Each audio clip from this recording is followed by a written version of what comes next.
Alrighty. Hello, everyone, and welcome to the first episode of the PlayTest Lab here on the new Wandering Pilgrim Games Twitch account. With me are my esteemed guests, they're all down here, as you guys can see on stream. So, before we get started, why don't you guys introduce yourselves? Say who you are. So, Sandrasa, why don't we start with you? Hi, I'm Sandrasa, a creative streamer and D&D enthusiast. Cool. Alright. Bjorn! Hi, I'm Bjornward. I'm Canadian, and I also stream, but I haven't in a long time because my internet sucks. And I have a very big problem with D&D. As we all do. And finally, Metal. Hi, I'm Metal God 5e. If you're here, you've probably seen my campaign Yalen on my channel with Mr. Bad Chili up there and a few other guests that I have. We're concluding it at some point. Someday we can get together. We have one session left. We literally have one session we left. Have one session. We can get together. We've had one session left for about 2 months now. We'll get it. We will get it eventually. 2 years later. Yeah, well, I mean... It literally is 2 years. Alright, so these are our players for today. So, for those of you guys who are just joining in and don't know, I am Bad Chili. Also, Mike. It's my real name. It's weird to say that now. Like, I'm not teaching anymore, so people can know my actual name. So it's kind of nice. And this channel is built for Wandering Pilgrim Games, which is a small startup that a friend of mine have made to create tabletop role-playing game content. So, the Playtest Lab is a new series where myself and my business associate Tyler are going to be coming up with different one-shots, different class options, and you, the viewers, have a chance to play. So, the one-shot going on today is one that I have lovingly called The Wild Unknown. Where our players will be taking on the role of hunters sent to the jungle continent of Varn, where they will eventually be faced with wild wilderness. And can they survive? I don't know. Let's find out. That's why it's unknown. It is. Yes, that's why the wild is so unknown. Yeah. And here we go. Okay. So, unless you guys have any other announcements or anything, I guess we can probably jump on in. Sure. Go for it. Okay. So, the three of you have been hired by the Zanzibar Trading Company, and you are currently on a massive ship on your way to the previously unknown jungle continent of Varn, which has been discovered within the past couple years, and the only bit of civilization on this entire island continent is this one outpost of High Cliff Point. And you guys know that, at least for most people, it's a very harrowing journey. When people do get here, there's stories coming back to the mainland about wild monsters and just people disappearing into the wilderness. There's a couple horror stories, but with those horror stories, the people who do come back rich, filthy rich. So this is a land of opportunity. It's a land to make your own way, and having set aside your past, you have secured passage to High Cliff Point. And the day that you guys arrive, you've traveled for about 3 weeks through a whole gamut of storms, rising waters, rain, and fog, and beating sun, and eventually you do arrive at High Cliff Point. So, which I have an answer. We probably should have talked about this ahead of time, but do we three know each other? Are we a pre-party already, or are we just randos on a ship? You guys are familiar with each other. When you guys first signed up for this voyage, you guys had a bit of a training exercise where they sent you on a couple very low-level quests about, clear out this area, like show us your skills, and you guys have worked together on a few missions so far, and having graduated, quote-unquote, to being trustworthy in this organization, they now sent you guys as your team to High Cliff Point. Okay, gotcha. Yes, and you guys know that within High Cliff, there are multiple teams of adventurers and teams of hunters who have all, they stick together, they go on hunting parties together, and each team has very specific missions in and around the outpost. So, as the large ship comes into the dock, you hear the first sounds of High Cliff Point, and as you guys disembark the ship and you look around, you notice very quickly that this ship is just this whole area is just ramshackle of just old ship parts and just almost rotted wood. It seems as though anything that has been created here in High Cliff Point was used either from natural resources nearby or literally from ships that didn't survive the voyage and maybe were too damaged to be repaired and sent back. So you see that there are buildings literally made out of gigantic ships. There are some buildings where there are freight containers that have been kind of turned into lean-tos and small huts. So it looks chaotic, but at the same time you guys realize there is an order to all of it where it looks like very chaotic to the untrained eye, but to someone who's been around, everything is where they leave it, if that makes sense. Yeah, it's kind of like that little kid where like you walk in their room, and it's like, this is a mess. Like, I know where everything is. So it's kind of... That's my room. Yeah. So the entire outpost is basically just that. So as you guys do leave the ship, you do see a large group in front of you moving towards the main city square, where there's a large wooden and stone building that seems to be some sort of epicenter of the outpost. Looks like the tour's that way. I'll lead the way, I suppose. It's been a while since we've eaten, I wouldn't mind trying to find something. Oh. Make a perception check.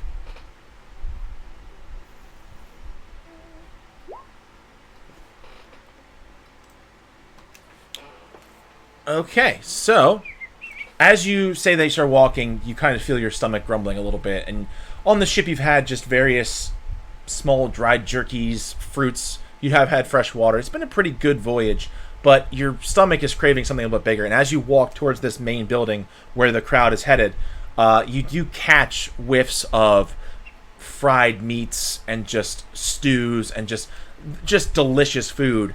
And as you look around, you notice that this kind of main causeway leading towards this main building is lined with smaller shops, and off to the right you see a smaller wooden building with a sign in front of it, and on top of the sign you see this haggard looking old woman with a black hat that comes to a point, and she has this big smile on her face. And you Actually a woman sitting on top of the sign? No. It's like a bust. Yeah, it's one of those hanging wood signs, and painted on it is the... I was just like, so... She's just sitting there. Okay, sure. I mean... And boss, right there. Okay. Yeah, so you see that, and Sandrasa, you feel like the smell's coming from that building. I make a beeline. Like, Okay. Slow down, I have short legs.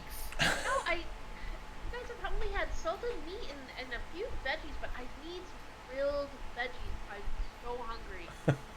Survived on worse. Do I smell ale? Oh, absolutely. This place reeks of it.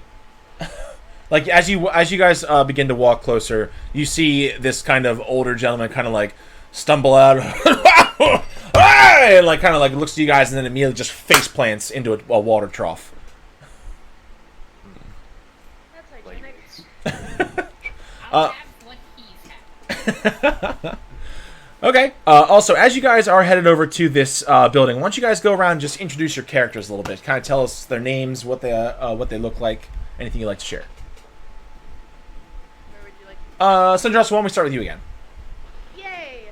Okay, I am Bravana Ferrier, a medium height, elvish woman, very wild green hair with very black eyes where you don't see very much of the people at all.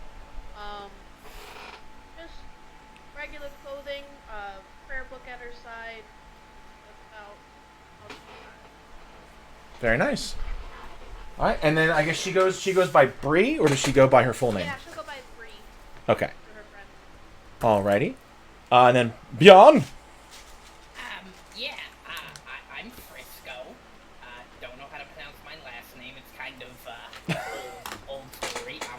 I'm a goblin. I have a quarterstaff, but it's like, you know, a little bit too big for me. It's like half a quarterstaff, so like 3/4 of a quarterstaff.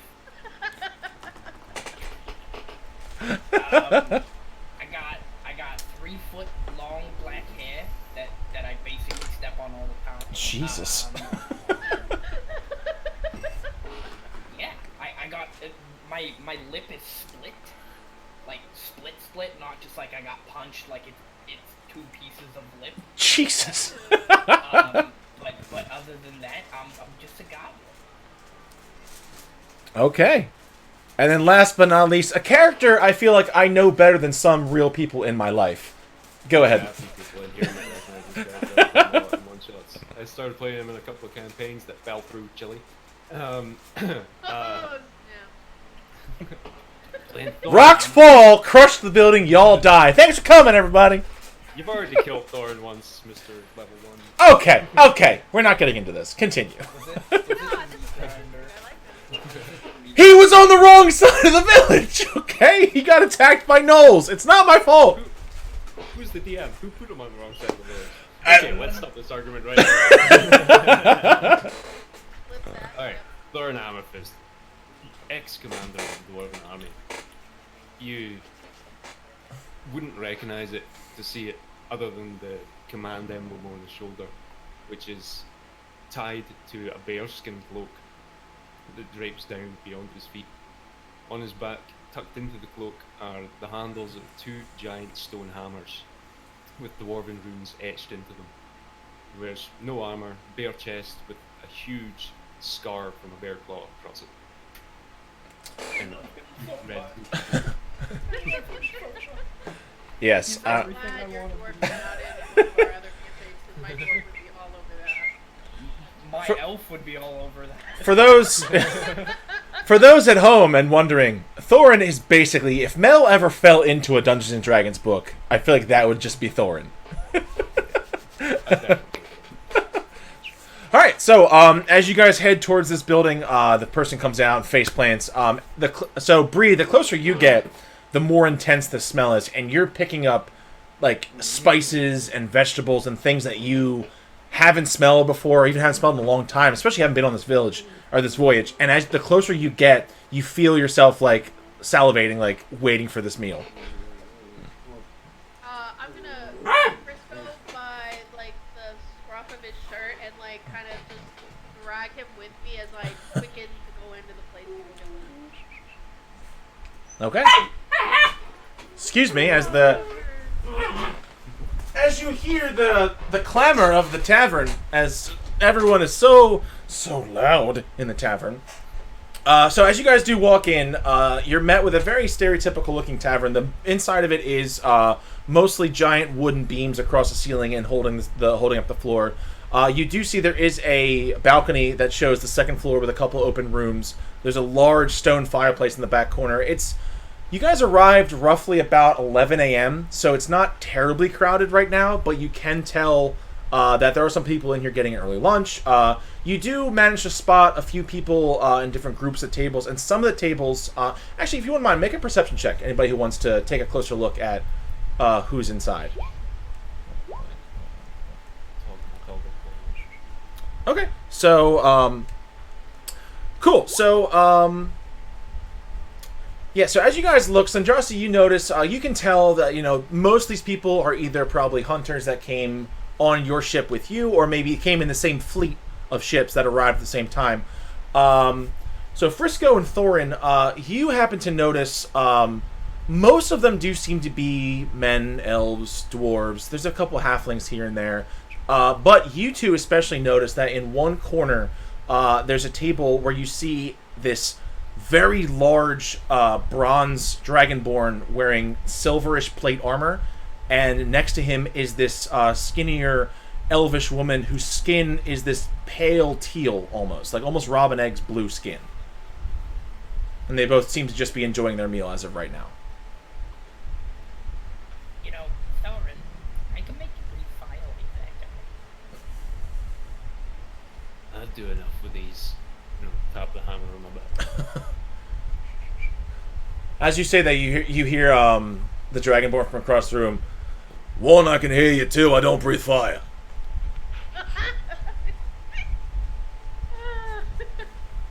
Could I make an intelligence check to see if I would remember what a copper dragonborn breed?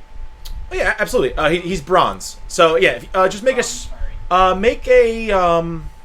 make a straight intelligence check, or if it's better, you can use history. Congratulations, Frisco. I've been here 5 minutes and you're already making friends. Okay, yeah. So looking at him, at first with the flickering light, he does look copper at first, but then as you kind of take a closer look and kind of squint, you do notice he has bronze scales, and from what you remember, bronze Dragonborn harness the power of lightning and electricity. It's the lights. It's so shiny and everything. I forgot it was lightning. I apologize. Are you calling me shiny? And you see the woman next to him just smacks him on the shoulder. Like, would you just stop? Leave him alone. He's like, and you see, sort your hair problem out there, Frisco. yeah, and it's as you see this massive 7-foot Dragonborn get backhanded by this 5-foot elfin woman. He just goes, all right, jeez. Sorry. All right, I'm sorry. Can I? Do you guys want a drink? Now you're talking my language. Never gonna say no to that. Sure. All right, have a seat. And you see as he motions to the other side of the table, as the elvish woman stands up and says, "Don't worry, Jarek. I'll get the drinks." All right, thanks, Thea. All right, please have a seat. As the elvish woman walks over to the bar and attempts to go get you guys some drinks. As you sit down with your new Dragonborn friend. I stand on the chair. You sitting down, there would just be forehead. Oh, I apologize for this one. His mouth runs away from him a little bit. Frisco, do you need a booster seat? Yes. I look around for something like a second. I take one of the crack hammers off my back and lay it on the seat. It's a little bit more comfy. Perfect. Okay, so as you put the hammer on the seat, as Frisk, you at least the table comes up to your chest now instead of being right here. So as you guys all sit, eventually Thea does come back. And she puts down a tankard of ale in front of all three of you. As she sits back with her meal, Jarek looks to you, the Dragonborn, and starts to speak. So, did you guys just get here? Fresh off the boat. Ah. I assume, are you all team? Are we all what? Are you a team? Are you all... Yeah. Team, I'm sorry, your accent is so... I'm sorry. You know, you see him kind of just... as Thea just starts... Accent all the time. Yeah. I've been on the boat for what, a month with Owen? I'm used to that by now. As you mentioned about his accent, Thea just starts laughing. She's like... No one can understand you. I told you this. He's like, oh, all right. Enough. Anyway. I feel like we should learn each other's names before I start accepting drink from strangers. I'm Thorn. Oh, nice to meet you, Thorn. I'm Jarek. And this is... I'm Frisco. Nice to meet you, Frisco. You can call me Bree. Hello, Bree.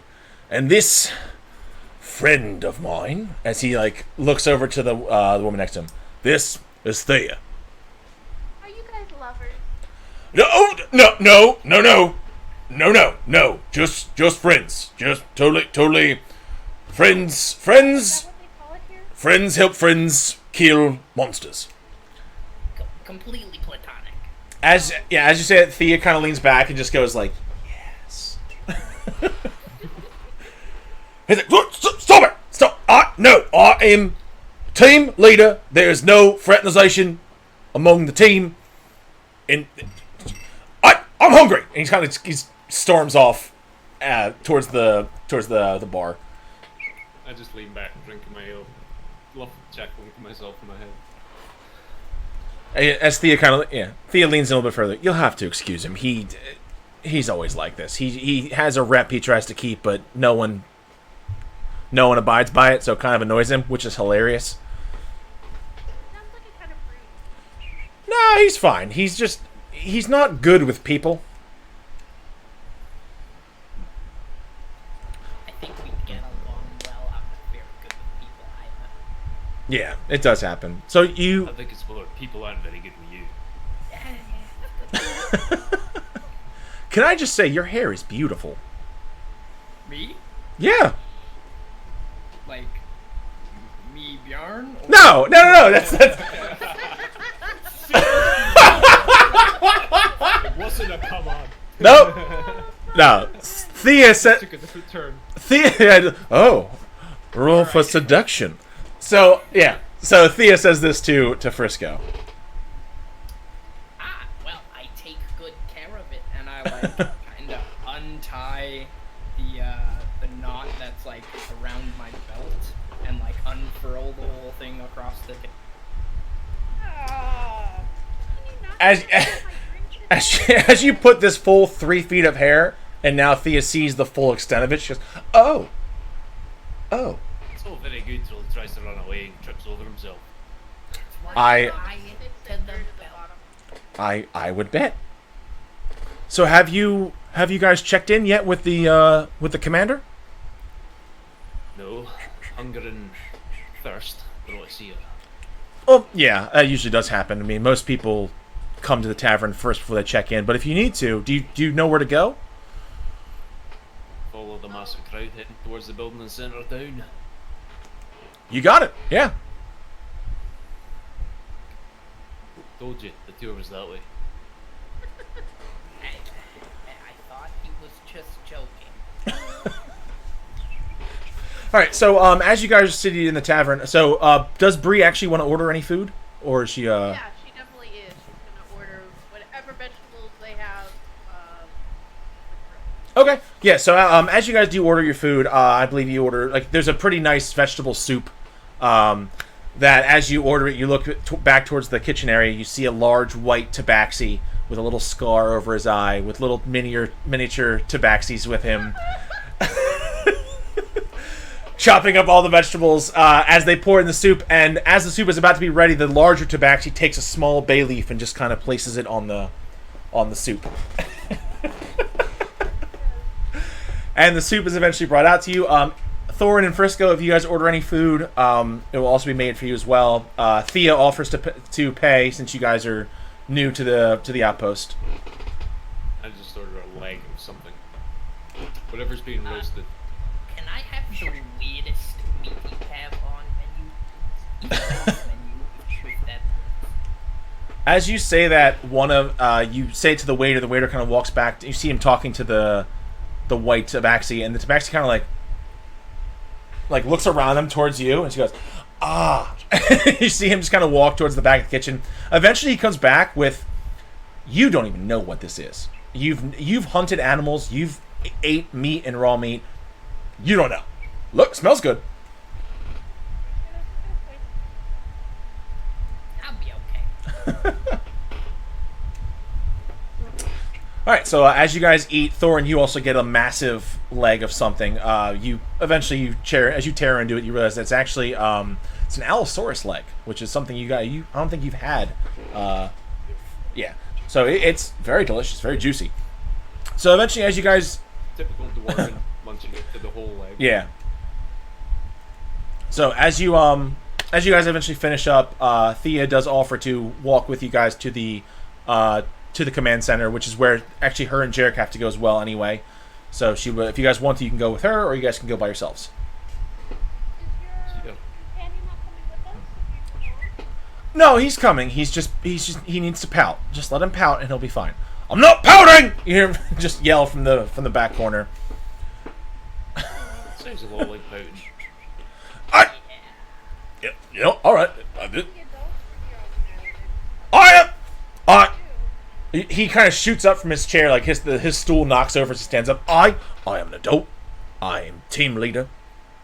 I am in charge. He's got to have a skill, but his skill is pouting. I'm not. You know what? I'm going. Thea, let's go. And you see he just storms out of the tavern and just makes a quick beeline towards the main command center as you guys continue to mock him as he leaves.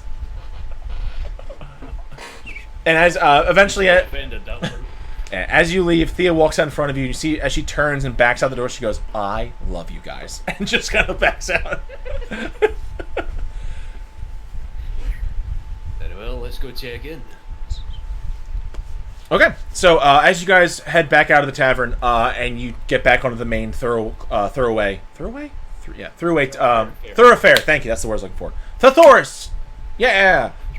So as you get back on the main thoroughfare, you head back towards this main building. You realize that basically this probably was the original building in the settlement, and everything's kind of just expanding out from it.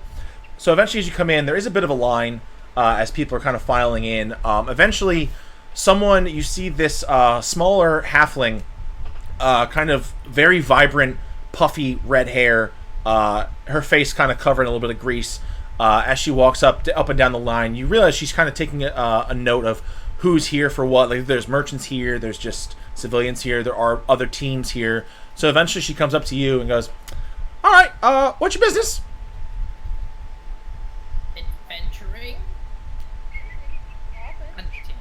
All right. Are you here with the Zanzibar Trading Company? Yes. Oh, yes, this way. And she kind of pulls you guys out of line, and she takes you in a second door around the side of the building. And as you guys walk in, you notice this is like a little waiting area where you do see multiple people from the ship who you also knew as hunters. And she just says, "Just have a seat. We'll be right with you." Is this a VIP section? Is there free ale? No, we don't really have any. And you eventually, you see across the room is a half-orc who goes, If you want, I have extra ale. If you want some, I stole it from Tavern.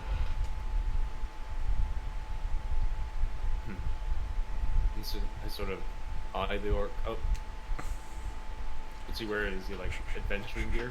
Yeah, he's from one. He's a bit skinnier. He's more lean, but he has like piecemeal like leather and hide armor, and he's with another team of. He's with a small gnome, and he's with a jaguar-looking tabaxi. Sure. Where'd the ale from? So, if we just like say Zanzibar, do we get like whatever we want? Is that how this works? Well, I mean, the thing is, we are what's known as independent contractors. So the Zanzibar company hired us to come here to do their jobs, basically. Also, I'm from Arcalia, which is not very far from here. What's your name? Oh, my name is Finn. What is your name? Oh, I'm Bree. Oh, very nice to meet you, Brig. I'm Like Finn. the cheese. Oh, so I. The ale. Very nice. Oh, of course. Nice to meet you. I'm Finn. This little girl here, this is Penny. And that behind me, that is Smoke. He is team leader. Sorry, I really enjoy your names. He's a jaguar and his name is Smoke. That's freaking awesome. Hi, I'm Frisco, and I walk up to Penny. Am I taller than her? Yes. You are probably a good 3 or 4 inches taller than Penny. Nice. I just kind of stand there. Hi. Nice to meet you. No, Frisco, if you let me do your hair up, you'd be taller than most of them. Yeah, that's true. But then I wouldn't be able to get through doorways. As you see the backseat kind of crosses his arms, looks to you. I really feel like you're not gonna have a problem with doors. You're not really that tall. But if my hair were to go upwards, that's like 6 feet tall. All right. Most doors are about 8. You know, it's really hard to judge height from this low to the ground. Mr. Smoke. Just Smoke, and I've noticed. Yeah. So, like, you should be more sensitive to me and Penny's needs. Penny, are you fine down there?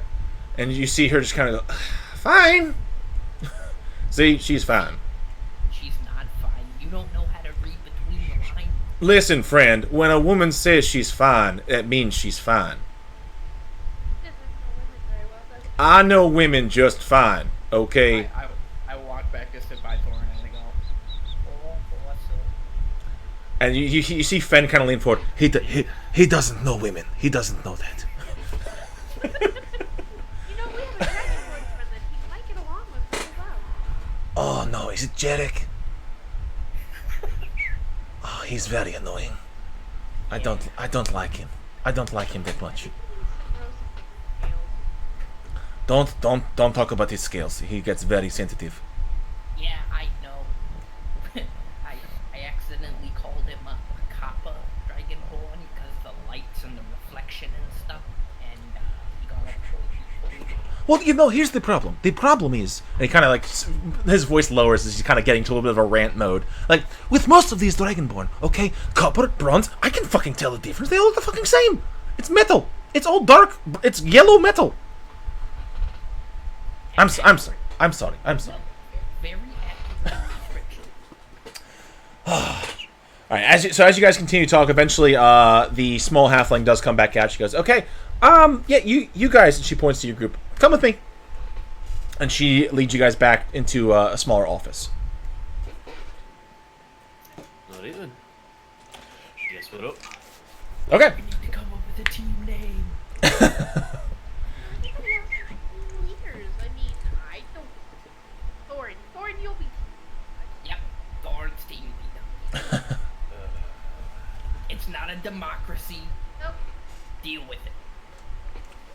Okay. So, as you guys are deciding this, eventually, a smaller door in the back of the room opens up, kind of like if you were in like a judge's chambers. There's like the second door that kind of is like his personal in and out.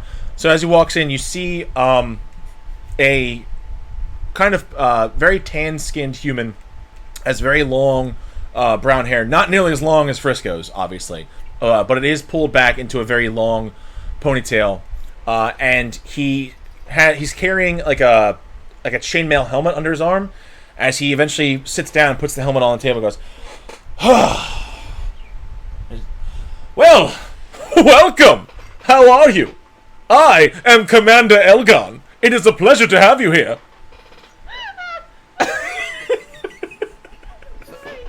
Sandraza, I don't think you ever actually met Alarith, but that's basically him. That's pretty much it. Stand to attention in Dwarven salute. He salutes you back. I see. Fellow Commander, happy to have you here. How was your voyage? Was it well? Oh. Are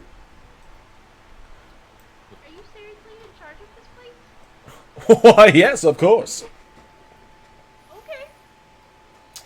Alright. Sorry, everybody, for the cameras. My one monitor just turned off. So, I gotta fix it real quick. It's all good. Why? For a second or two, I was like, Great. Great. Ian, where do we sign up? Well, let me just... Name, right? Yeah, everything's just kind of moved over a little bit. oh no. It'll be fine. We'll figure it out. This way, lead that way.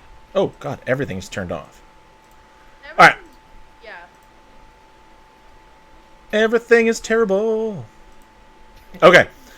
So, we'll figure it out eventually. Alright, apologies for everybody watching, but we're fine. So, as you ask, he reaches into his side drawer and pulls out a large book and kind of flips through things a little bit. Says, "Well, let me just check my ledger. Your names, please." Thorin Hammerfist.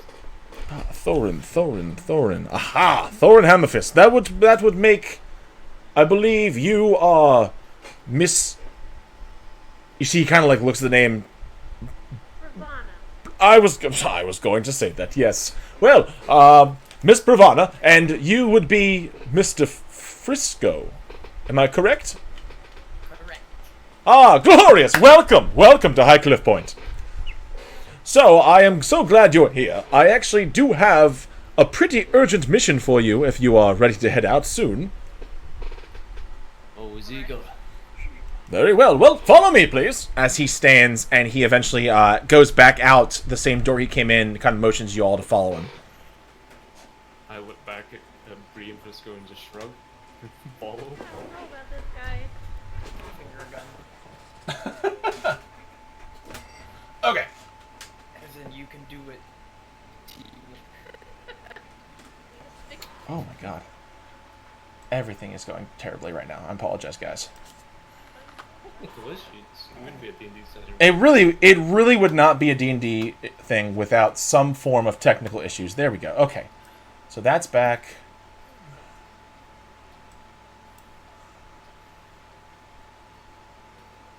Okay, so that's good enough. Okay, so eventually, as you guys follow him out, you do. He leads you through the main thoroughway again, and eventually, you guys get towards one of the outer ones as you're heading more inland. And as you get towards the outer wall, you notice one part of the wall is just completely crumbled in on itself, and you see multiple work crews seem to be kind of shoveling things out, filling in holes. And as he gets closer, he kind of stops and motions for y'all to look at it. He says, "Well, if you can't tell, that wall is not supposed to look like that." Really? Yes, unfortunately, as you can tell, as he kind of moves closer towards the excavation going on, right about here is where the wall should be. It should be solid, very much like the wall next to it. Tell me something. Of course. This here, it's meant to be a town of riches and wealth. Ah, It indeed. look like a ramshackle. Just, well, I don't want to continue speaking. Well, It honestly looks like home. I will say that we have hit a bit of hard times recently due to some incidents, but most of our money does come from selling the things we find here back home, and a lot of times the ships don't always make it, but we will thrive. And How about you go back to the incident part? Yeah. yes. So, in case you were wondering, around this area are many wild beasts who are not very happy with us setting up shop here, so to speak, as the layman would say. And one of them seems to be some sort of large burrowing creature who every time we rebuild the wall, it burrows under it and the wall collapses, which leaves us open to these smaller beasts that try to come in the city. But we've managed to drive them off, so we just need your help to find this beast that keeps burrowing under our walls and eliminate it. When the town was founded, was the area scouted to make sure it wasn't built on nesting grounds? Yes, no, the area was absolutely scouted. It does seem, though, the more we expand, the more that nature seems to be fighting back, but nature can't. It's not a thing. It can't think for itself. That's just poppycock. Right. I would disagree with that. I would. Okay. So, yeah, Thorin, you think, you're like, no, that's weird, I guess. I don't know why. I guess nature's fighting back. I don't know. So, as you say that, Bree, he goes, I don't know what you mean. Nature can't fight its trees. He kind of gives him the evil eye. Alright, so what do we have to go on this burrowing creature? Well, as far as my reports say, I do think that it usually comes from a certain area, and he points beyond the broken down wall. He says, usually there's a small grove of trees, and beyond that is a cave system that some of our scouts did find burrows very similar to the burrows underneath these walls. I think that might be a good place to check.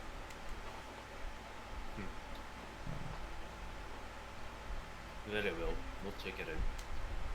What exactly do you want us to do with the creature? Do you want us to try and relocate it, or are we harvesting it, or what's the bounty? What kind of compensation? Of course, compensation. How could I have forgotten? Well, of course, as Zanzibar hunters, you are entitled to all the spoils of the beast, should you choose to capture it and harvest it later, or kill it and harvest it, as well as a small monetary fee of about 3,000 gold pieces per person. Sounds fair. Has anybody seen the beast? urgent kind of pay, but it kind of sounds like normal. Milady, I don't. Surely it's quite urgent. This was urgent, and Yeah, you're having problems with your wall. If they keep happening, you're not gonna be able to bat off these things that keep coming in all the time. You see him kind of like, So if you want, so Bree can make a either persuasion or intimidation check with advantage because Frisco is helping. Neither of mine are good. So. I'm happy that you have. Okay. have advantage. Okay. So as you say that, you see the color, whatever color's in his face, just starts to drain. He goes, my lady, it is very. Okay. How much do you want? 5,000 5,000 per person. I'm not inclined to believe you have that much gold lying around. Looking at the state of this place. It. Half that amount could build this place into a better city. We may need to move some funds around, but we can surely 5,000 is fine. Well, I mean, if the wall stops getting broken, you don't need to spend money to fix the wall. That's a good Or- point.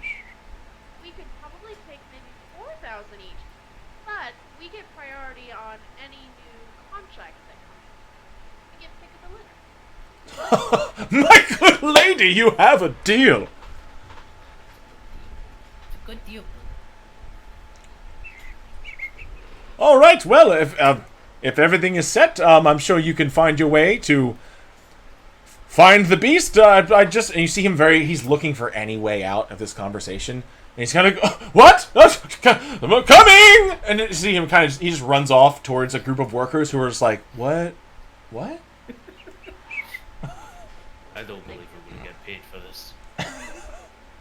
Nah, probably not, but you know, we're here Yeah, to we do a should- job. Hold it overhead for the rest of his life. Plus, we get contract focus. We get to do whatever we want, pretty much. We get, you know, the golden compass, so to speak. We're living out of shipwrecks. They're probably their own damn ships that tried to sail out of here with whatever riches they found. Yeah. Why did we come here? I don't really know. There was a promise of gold. Yeah. Alright, well, off to the cave system? Well, at least we'll get to fight something. Yeah. Maybe we should stop and get some supplies before we head out. 'Cause I don't know about you, but I don't have any potions or anything. Good idea. At least stock up on rations. Quick question, Chili. Yes. A couple of the spells that I have need components. Would I have to buy those now? Or No. I would say you would have them unprepared. Wonderful. We would have component pouches, I would imagine. Yeah. Unless Either- it's a cost component, like a diamond or something. Right. Yeah. Giant. Yeah, so I would say for most of them you would have the right components having been prepared for this already. Okay. Oh. We're Alright. gonna look for a place to stock up. Okay. Should have asked for an advance. Alright. Oh, yeah, that's a good Can't point. have all the good ideas. Alright. Do we have any gold? I have to I do the punching, you do the talking. Yeah, so you guys would probably all have roughly about 100, 150 gold each. I would assume at this point. Well, yeah, because that's usually the level 1 starting gold. You guys would have, That's the base. yeah, you guys would have had some money saved up for this. Right. I would like to look for something in the way of medicinal properties in a shop. Okay. Make an investigation check.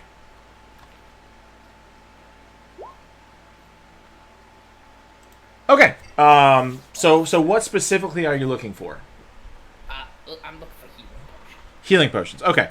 So, what you do find, as you kind of ask around, you do eventually see there are a few different shops around the main causeway.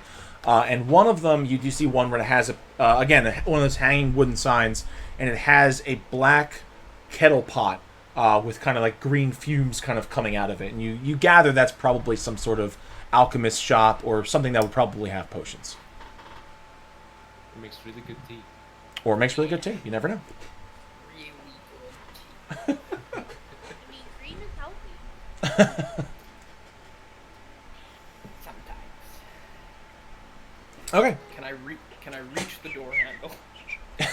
Yes, you can read. You have to get up on your tippy toes, but you do get it. Is it like a lever, or is it like a knob? It's a knob.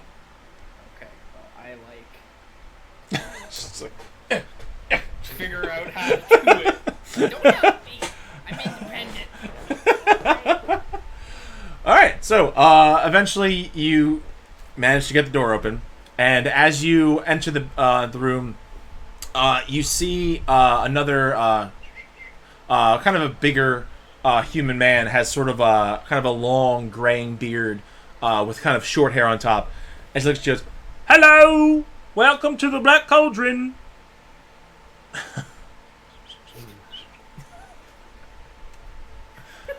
Can I help you? Good day. We're in need of some healing potions. Oh, all right. Just a moment. And you see him kind of like waddle around the counter, and he starts walking towards this one big shelf. About how many do you need?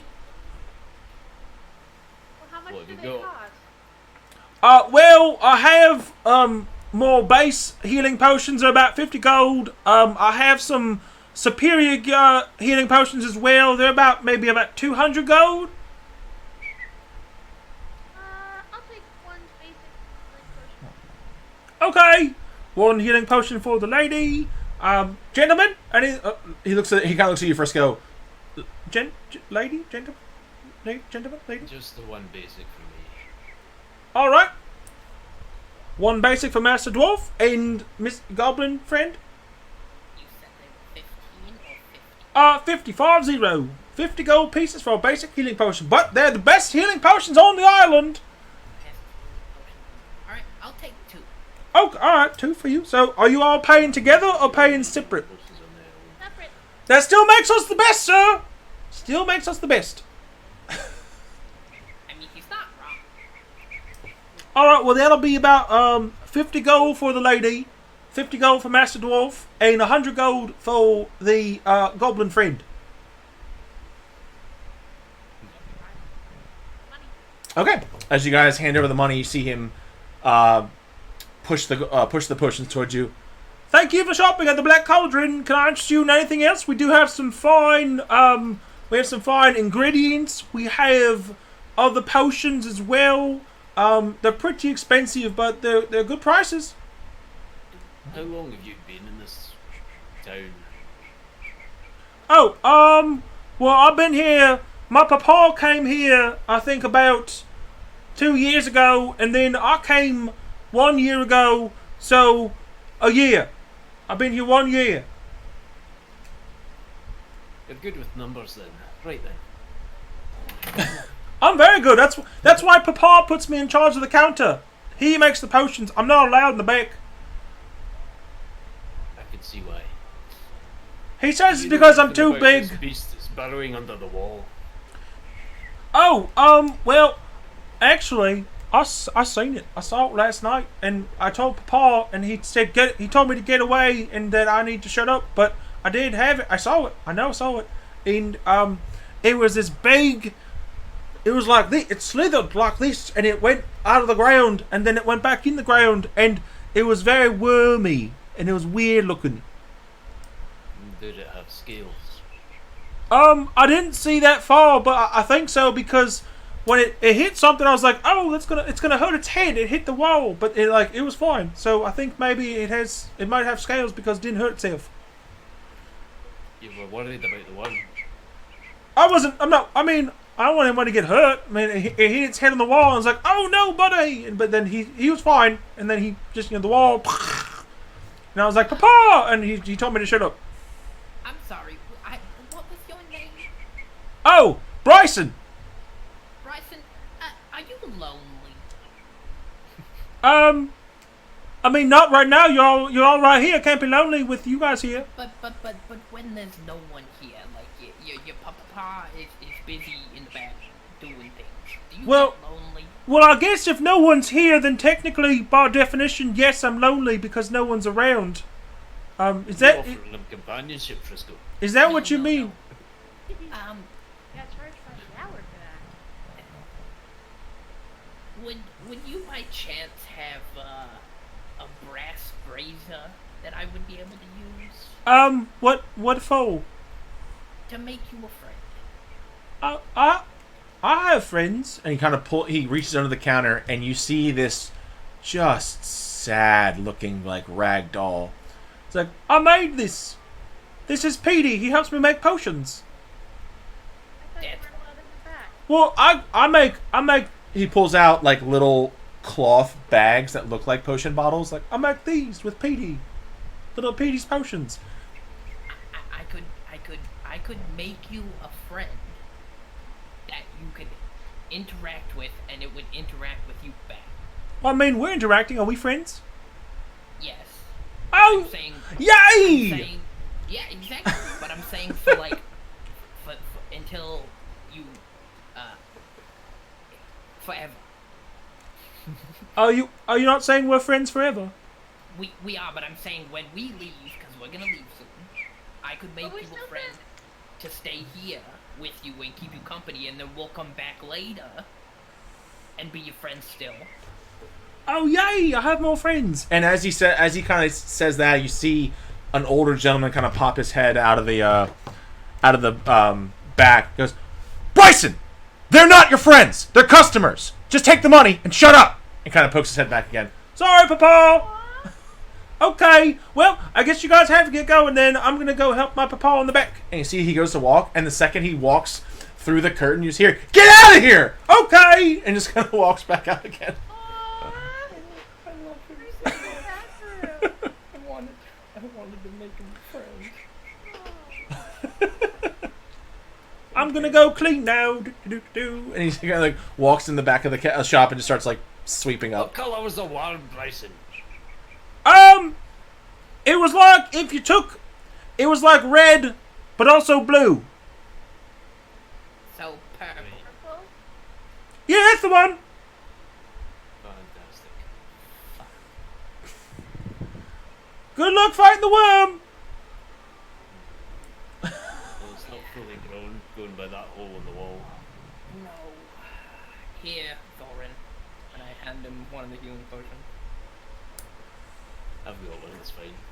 I'll be using it to get one of you up. Take the damn potion, you head. Alright, now I can get two of you up.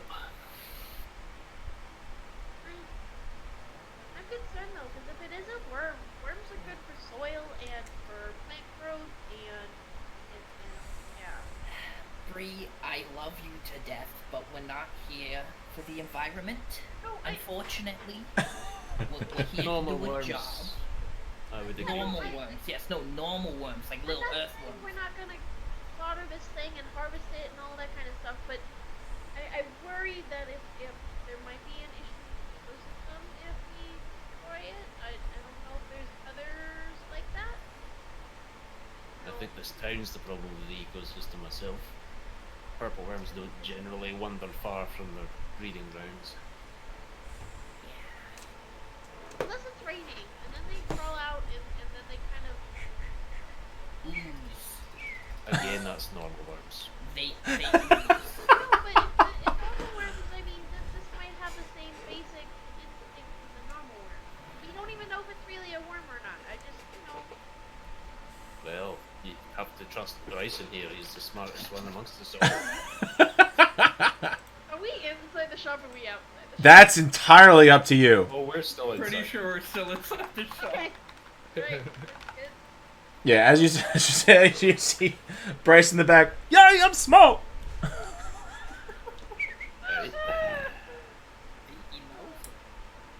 No, I don't know. All right, well, let's go. Very well. And do you need anything else before we go?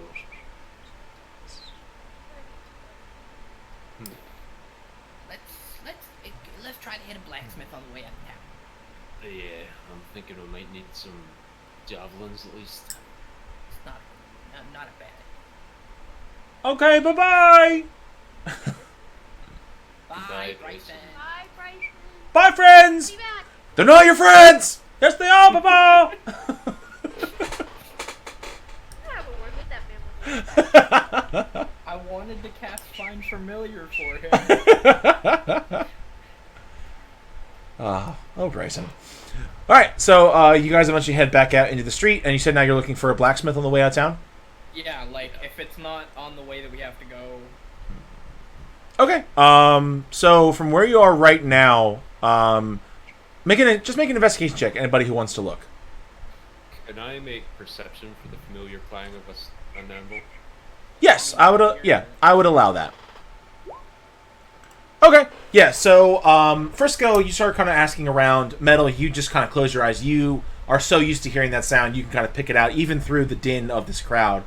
And eventually you both do find a smaller stall where it's not the actual blacksmith shop, but it seems it's the whatever stall he brings his stuff out to during the day to sell.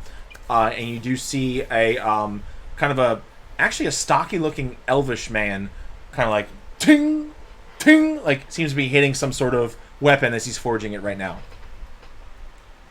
Can I help you? Good day. Good day. Hello. Hello? You're the main blacksmith in town. Yes, I am. I'd like to peruse your wares. Oh, of course, yeah. So this is just the market stall. I have a much bigger selection back in the shop, and he points across the street to a small wooden building with the back half of it just completely stone, where you can tell was probably where the forge is. He says, "So I have a couple things out here, just simple stuff. Anything more higher quality, I usually keep in the shop if you're interested in that. But what specifically are you looking for?" Something to kill a purple worm. Follow me. And you see he kind of puts his stuff down and heads back towards the shop. So there's no forge outside in front of us right now, it's just a stall? There's a stall and there's a small, like a small brazier, not a full-on forge. So whatever he's doing out here, he's kind of just like hammering out imperfections and just like making smaller stuff. Minor repairs. Yeah. Could I try to grab a pinch of iron dust as they walk away? Make a sleight of hand check. Swing the snake. Okay, yeah, he's not even looking. So okay, so as he turns and walks towards the shop, you kind of very slickly just yeah. So you get a little bit of iron dust. All right, and then eventually, as you guys cross, he holds the door open and motions you all to go in.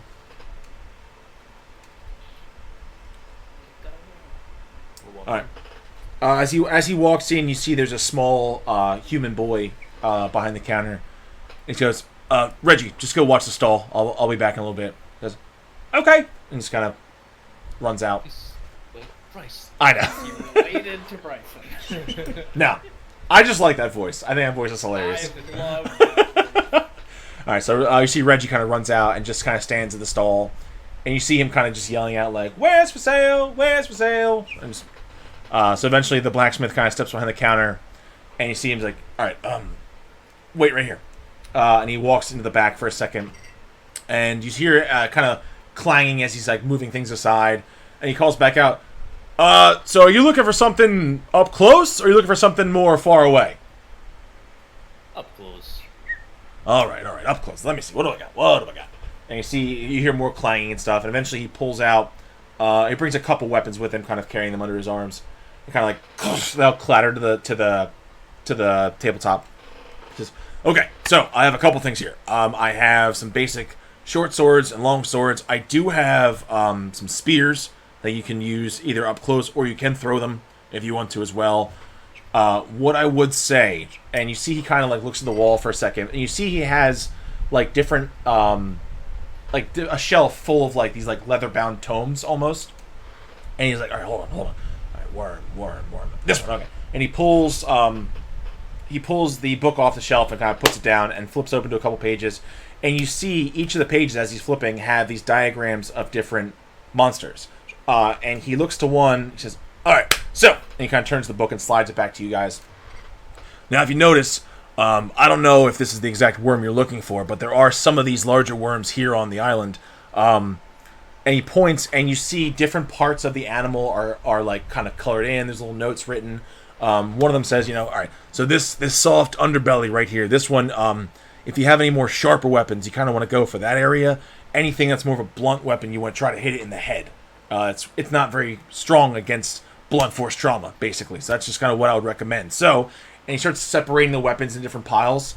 He's like, if you think you want to go for the head, I'd say go with these. These would help you more with the soft underbelly, and then the tail. You might want to go with some of these as well. It has like more sharper weapons. These things, they're known for swallowing people, right? Yes, I have heard that. So that's why if you choose to stay up close, I would say be very careful. But he very visibly looks to the other two, not Thorin. If someone does get swallowed, you guys still have a chance to get them back out. If you can hurt it enough, you can make it get sick. I've seen it happen. It's weird. Can I hurt it from inside? I don't think it's unheard of. It's going to be hard though. I've heard reports of scouts coming back who managed to escape this thing, or things like this, if that's what you're going for. And when they're in there, they said they can barely move. So I'd just be... The point should be not to be swallowed, I think. A good hit to the gut, that'll make it cough you up.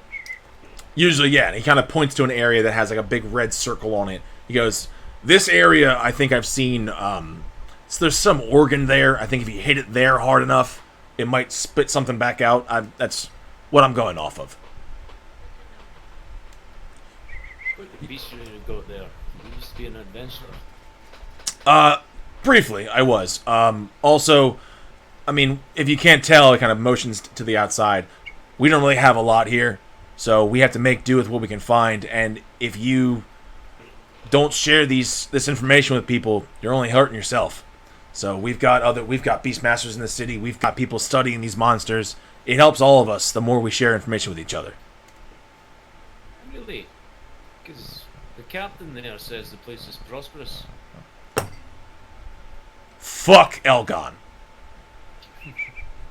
That's what I thought. Like,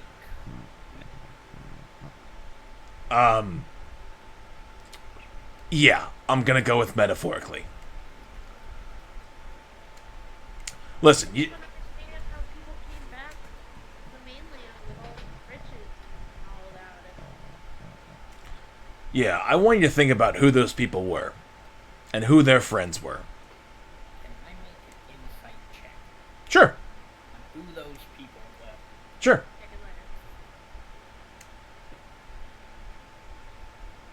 Okay. You kind of hear that. You're like, who were they? I don't know. Like, you're not really sure. Friends with high up connections. Yeah. They want to take over this island, and they need us to do it. Think of it this way. Okay, most of us came here from the Zanzibar Shipping Company. Okay, Commander Elgon's in charge. Who do you think are the ones that get the priority targets? Who do you think are the ones that get to keep most of the monster parts and sell them back in the mainland? Elgon's friends. So your average person here, we're just trying to get by. Good thing we're friends with Elgon, eh? Oh, We'll just, manipulate him to do what we want. Yeah, that was more what I was leading to. That guy's Oh, manipulate him. Ha! That's good. You know what? Whatever you need, on the house. oh. I mean, that doesn't seem very fair when you just said that, you barely... Look, Reggie out there, Reggie's brother, he's one of the best hunters on the island. He keeps my stock pretty stocked up, so just whatever you find, if you manage to have a good relationship with my shop, I don't mind. I'll bring you back something. All right, and he kind of points to the drawing again, and if this is what you're going after, and he points to a section on the back where there's these like very hardened scales. He goes, if you could get me some of them, we're square. Sounds like a deal. Perfect. Okay, so you guys spend the rest of the time. Any weapon you guys want to pick out, he will allow you to get a +1 weapon. Whether it's a +1 melee weapon or if you want a +1 range weapon, he does have those as well. I'll pick a javelin. Okay. Do they I'll have any use daggers? my hammers. Yes, he would have daggers. Could I get a +1 short bow? Yes. Okay, so you guys all get a plus. What'd you say? I don't think we use it, but Yeah. So all right. So you guys all get a +1 weapon. Eventually, as you guys finish your transactions, he eventually heads back out. He takes his place at the stall. Reggie heads back into the building, and then you guys are ready to go. Could I pick up a couple of normal javelins as well? So I've got 3. Yeah.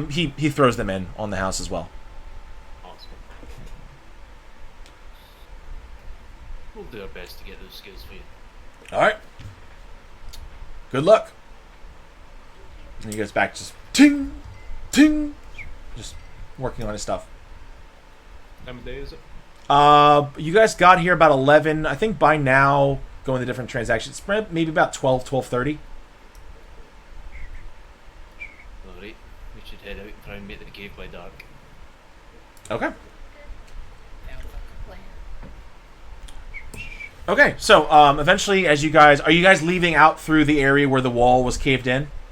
Yeah, we'll go through the whole wall. Okay, cool. So as you do notice that most of the workers there are filling in... They seem to be filling in the hole that was dug in, as well as kind of trying to extract as much stone and rock as they can to reuse. And there is a kind of a ramshackle bridge they've built over the hole so people can get in and out. And kind of as you head out, you see a couple workers just kind of like give you a little salute as you guys leave. And just keep going back to work, digging things out. So that then takes you guys into the jungle. Let's move you guys over to that.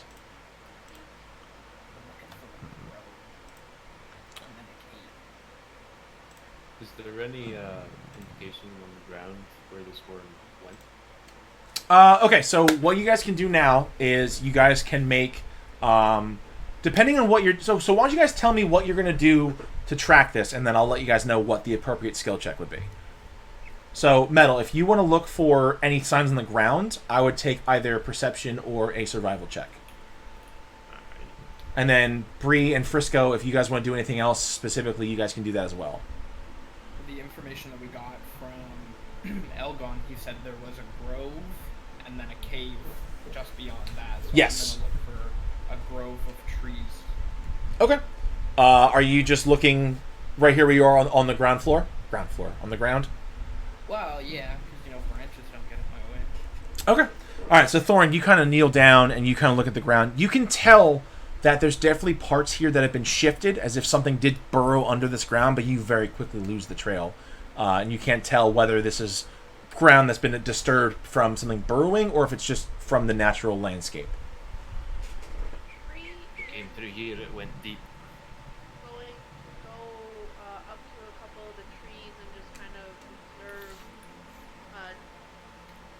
her assumption of it being a worm and it being better for the ecosystem than the trees. She's going to try and see if there is any difference in the health of a plant life. Okay. So you're basically looking for if this worm has any effect on the plant life? Okay. Why don't you can either make survival or nature. Okay. So as you look, the first thing is you see Thorin kind of like crouch walking, following this trail, but he eventually does lose it. But then you kind of extrapolate from the end of the trail the different directions it could have gone. And as you look, you do notice that one area through a area of trees, some of the trees have been like almost uprooted and like they're knocked over. So wherever you think the worm went that way, and as it did, it just barreled through the roots of the trees and just kind of uprooted them all. Okay. I think it went that way. So I think it's good for the ecosystem. I mean, I don't know if it left in a hurry. I mean, I don't know if it's a normal pattern. I haven't studied this never interacted. that's true. Okay. Is there anything else you guys want to do while you're still trying to track it this way? So Frisco, is there anything you want to look for?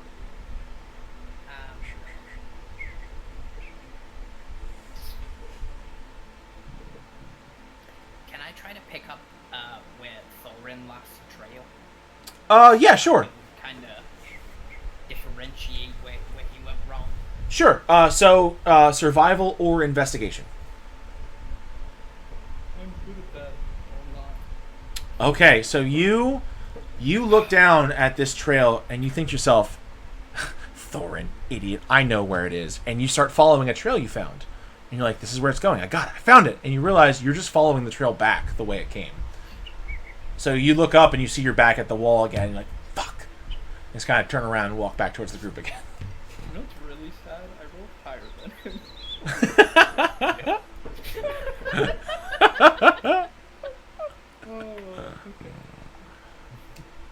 All right, so going off what Bree found, you guys feel like you do have a general direction. You don't have the exact trail, but you at least can tell it went somewhere in that direction, towards through the forest.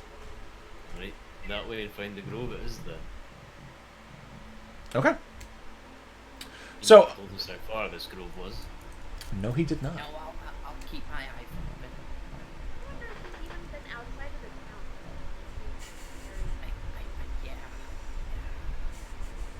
I would recommend keeping your eyes open. Okay. All right. So as you guys are all walking, I need everybody to give me perception checks.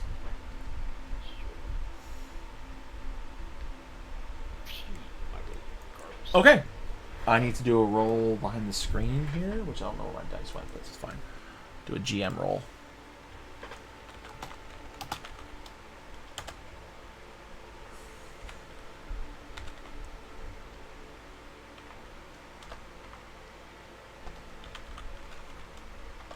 All right, I'll figure it out later. All right, Metal, how do you do a GM roll? Is it slash what? GM. /GM R1d6. Is it GMR all one thing? No, maybe? No. No, it's /GM space R1D Yeah. whatever. Slash GM space R1D. All right, I I'll. usually just toggle it on the character sheet or whatever. I'll roll it. Okay. All right. So, as you guys are walking, what's the marching order as you guys are moving through? I guess I would probably be in the lead to look down the trail, and I'll be looking at the roots. Okay. Bree and Frisco, as you guys are walking, Thorn, you're kind of have your eyes straight ahead. You're trying to figure out if you can pick up any form of this trail. Bree and Frisco, you see some bushes kind of waving back and forth around you, which could be the breeze. Also, Bree specifically, you feel like you hear a very low growling sound nearby you. Make an insight check, specifically since you are a druid. Okay. So you hear So you hear like a very low growling coming from off this path, somewhere in the trees, and you kind of realize you're like, whatever this thing is, it's just watching right now. It doesn't seem to be aggressive. It's kind of like if you walk up to a puppy, who's an asshole sometimes. If you walk up to a puppy, they kind of like they growl a little bit, but like if you don't go anywhere closer to them, you're fine. So you're kind of getting that feel from whatever this. We're getting closer to it. It knows we're here, and it's kind of like warning us, kind of a thing. Yes, it's sort of like you're walking through the path, and off to the side, whatever this thing is, it's just like it's letting you know, like, don't come any closer. I'm gonna stop. Lauren, I think it's getting close. I can Close to hear what? it growling. Worms don't growl. Yeah, they like. Yeah, this isn't a normal worm. Well, I will say, with your natural 20, you would know this is not the worm. This is something Oh, else. okay. You made it sound like it was the worm. Oh, I'm sorry. Yeah. So it's just there's just some And I'm like, creature is just some critter. Okay. yeah, some critters moving around in the bush and just is like, yeah. Alright, well then I would say there's something that knows where you... Got more than just a worm to worry about in these woods. I'll pull my hammers casually and walk with them. Okay. All right, so you have your hammers out. So if you guys wouldn't mind, give me another either survival check or investigation, depending on what you want to do, to see if you can figure out where the next leg of this trail goes. It's better. Okay. There's my hacks. There's the roll 20 hacks. So this time, oddly enough, as you pull the hammers out, your brain goes into like survival mode, and like it's like you trigger this part of your body where you immediately just hone in. You're like, there's danger nearby. I need to figure this out, and you immediately sense where the next part of this trail is. So you see the ground kind of bubble up a little bit more, and it kind of bubbles up here and there. It goes back. You can tell that the worm, when it's moving through the ground, is kind of like in a wave. So there's some areas where the ground bumps out and others where it doesn't. So you eventually do find the general direction of where it's going. And off, I want to say maybe about 300 feet through the trees, you can see what opens up into a large grove. This way. Where's this critter you heard? I would point in the general direction. Yeah, so looking, if the grove is straight in front of you, the growl came from your right. Maybe. Let's give it a wide berth. Okay. Doesn't seem to want the artist right now. Okay. So as you guys continue to walk towards the grove in the distance, eventually the sound of the growling does fade away, and you guys continue on your way. Eventually, making your way through the trees and the underbrush, you do emerge out into this large grove that's this big open clearing, and you do see it's roughly in the shape of a circle with the diameter probably about 200 feet. It's a pretty wide open area. And you do notice that there are some makeshift tents set up in some areas. As far as you can tell, this seems to be some sort of forward scouting base, where like some people, when they're making their patrols, will stop in this clearing, they'll set up camp, and then they'll move on. Most of them, the camps are set up and the fires are out and no one's there, so it seems as though this is just like a checkpoint. Have the trees been felled here, or is this natural? It's natural. And there's Does no it- one in the grove currently. Currently, no. There's stuff set up, but there's no one currently in the grove. You say it's natural, but does it seem unnatural in the setting? What do you I know mean? It's naturally there, but does it seem unnatural for this size of growth to be in the middle of this jungle? Make a nature check. Sure. My big fat 0. You look around. It's not stone. You don't really know. Not stone. Yeah, it's like, I don't know. You don't know how trees work. You're a dwarf. Trees and grass. I don't know. Yeah, trees are weird, dude. Just be stone. Like, I don't. All right, so. All right, so eventually you guys do keep going, and as you clear the tree line and really emerge out into this grove, you do get your first sight of the large mountain range, not very far from this grove, probably about another mile, 2 miles, and your best guess is that cave system is probably somewhere in that mountain range.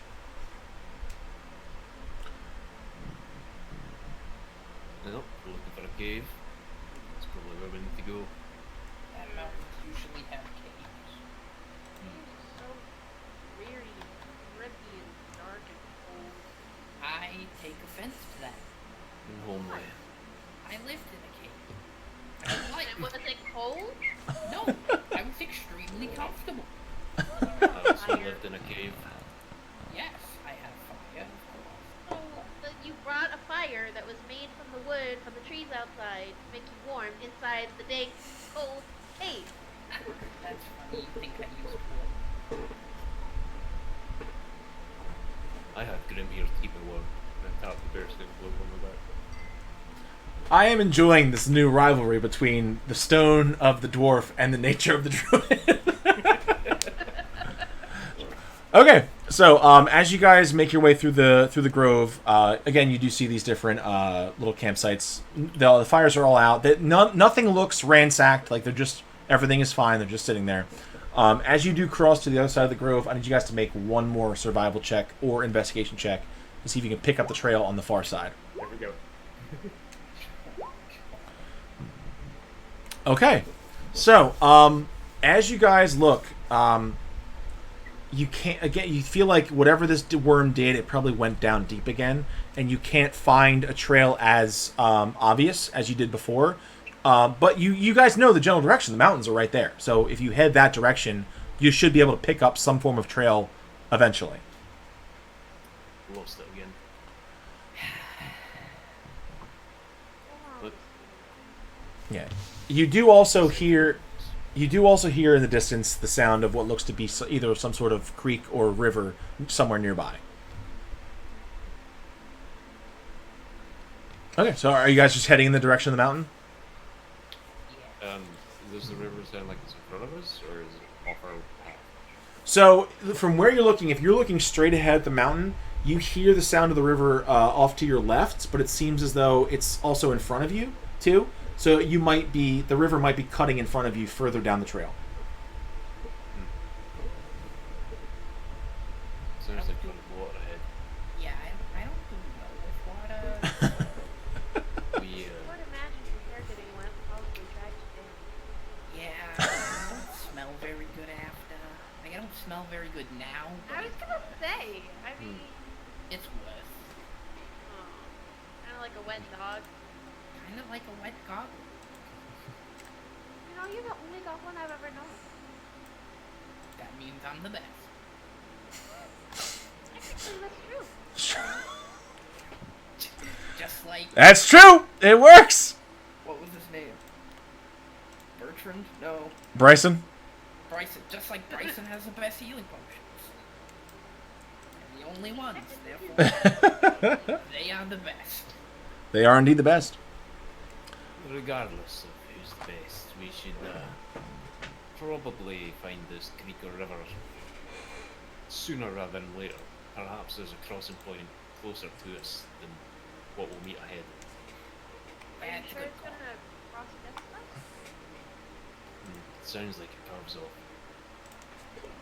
Okay, so as you guys head further into the woods, eventually you guys walk for maybe about half a mile, 3/4 mile, and you eventually do see where the river does cross in front of your path, and not far ahead you hear the sound of a waterfall kind of cresting over the end of the river.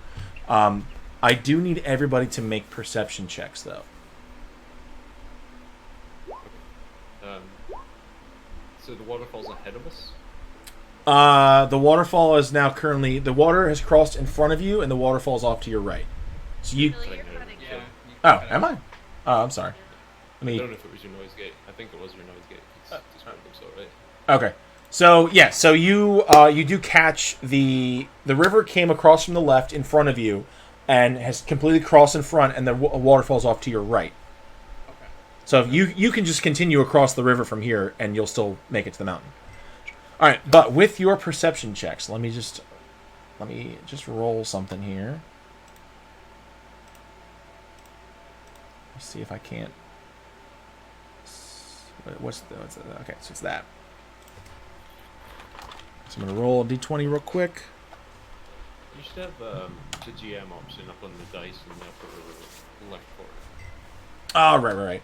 All right. Well, regardless, you all very clearly hear the sound of like something running through the jungle in your direction. It's like Definitely not humanoid. does not sound humanoid. Sounds like a quadruped of some kind. I go into battle stance, I'm upside down. And just stand in the center of the path. Okay. With that, I'm going to need everybody to roll initiative.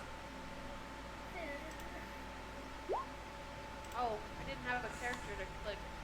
Oh, yeah. You need the map. There we go. Does that mean I can roll again? All right, so you guys are over here on that side. So let me get the initiative tracker.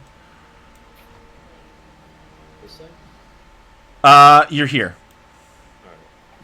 So you got you guys are crossing that way. Alright, I only see the one token.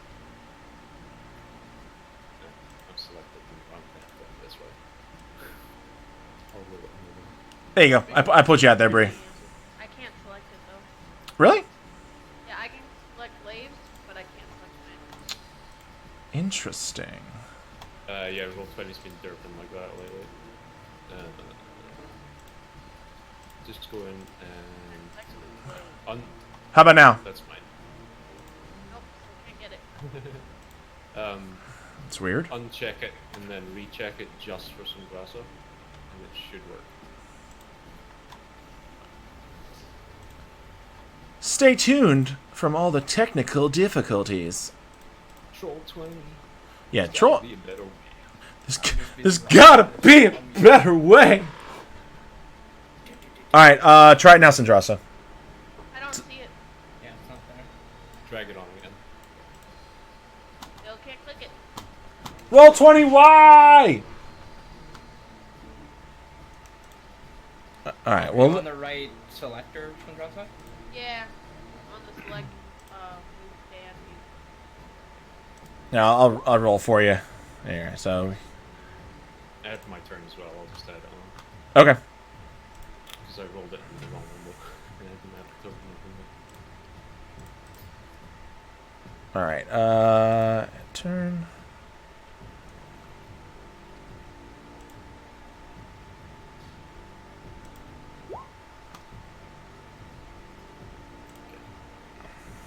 Okay.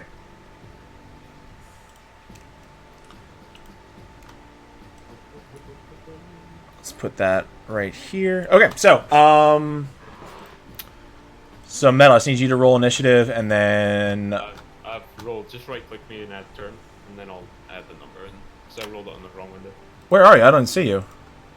I'm over by Sundrasa. Oh, that's you. Gotcha. Yeah. Yeah. Sorry, it's not my usual. Goblin. Yeah. There we go. And what was it? I got it. Okay. 19. All right, and then Frisco. Oh no. Accidentally hit back. Here, that's where.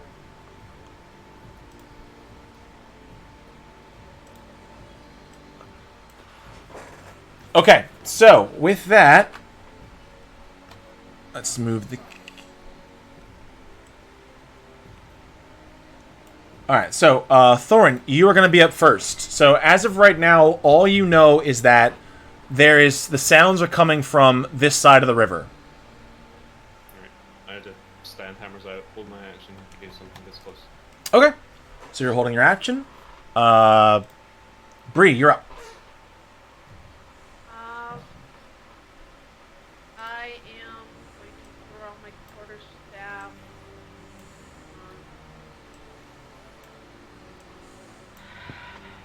You know what? No, I'm gonna put my staff back. I'm gonna pick up 3 stones from the riverbank, Okay. and I'm gonna hand one to Frisco and hold on. Okay. And I'm going. I think I can. I've never used Magic Stone before, so I'm not sure. Do I have to enchant it on one turn and then use it on the next, or can I use it in the same? The spell's called Magic Stone. Yeah. Give me 1 second. I can look it up. Because I'm actually not familiar with that one. Bonus action. Oh, so if it's a bonus action, so yeah, your bonus action would be to cast it. And then you'd still have your action. So then I could actually throw the stone. Yeah, so you could use your bonus action to cast a spell, and you can hold your action, and then you can throw the stone when you see something. Is this to scale so I can actually? Yes, that is to scale. All right. Then I'm gonna hold my action until I see something come out of there. And when I think it's the 6 range. And then I'm gonna throw my stone. Okay. All right. So, so you're holding your action until something emerges. with that, that is going to bring us to...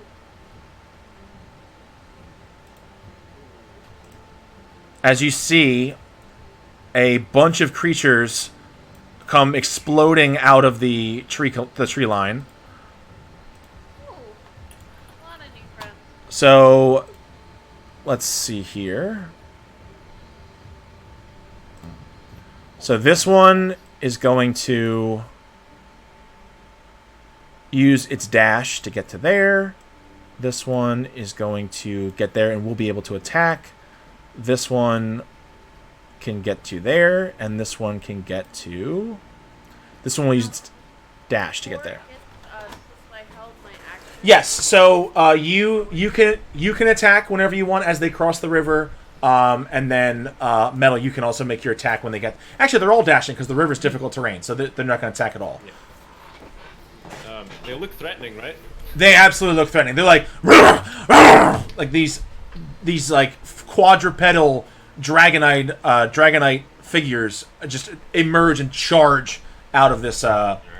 out of the tree line. I'll go ahead and 2 attacks on the one that comes closest to me first. I'm aiming for that guy. Near me. Which one? This one. That one? Okay.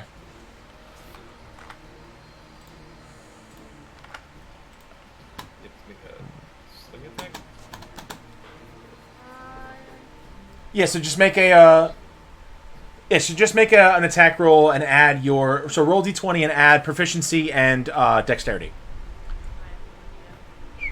1d20 plus proficiency, which is 3, plus your dexterity bonus. Okay. Which I think the total is 5. That sounds about right.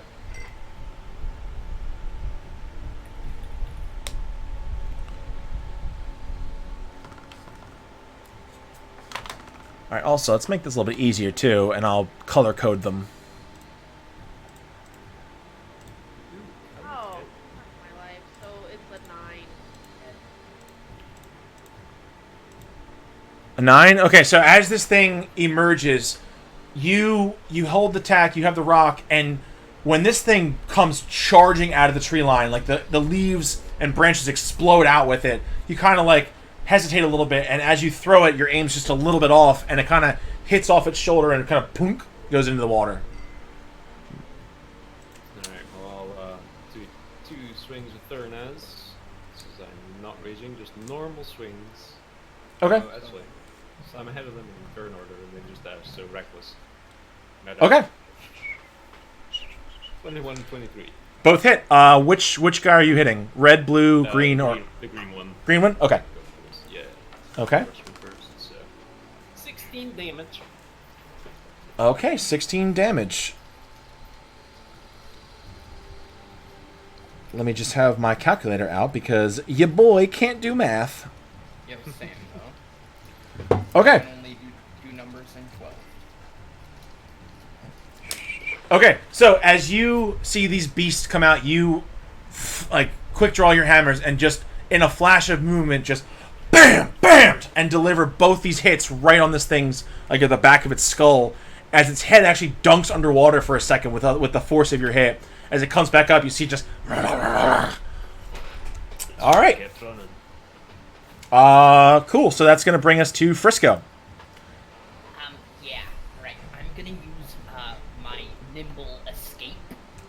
Okay. The goblin racial feat that I can disengage as a bonus action, which is what I will do. I think that's a good move. And then I will cast Firebolt on All right. the orange one. Okay.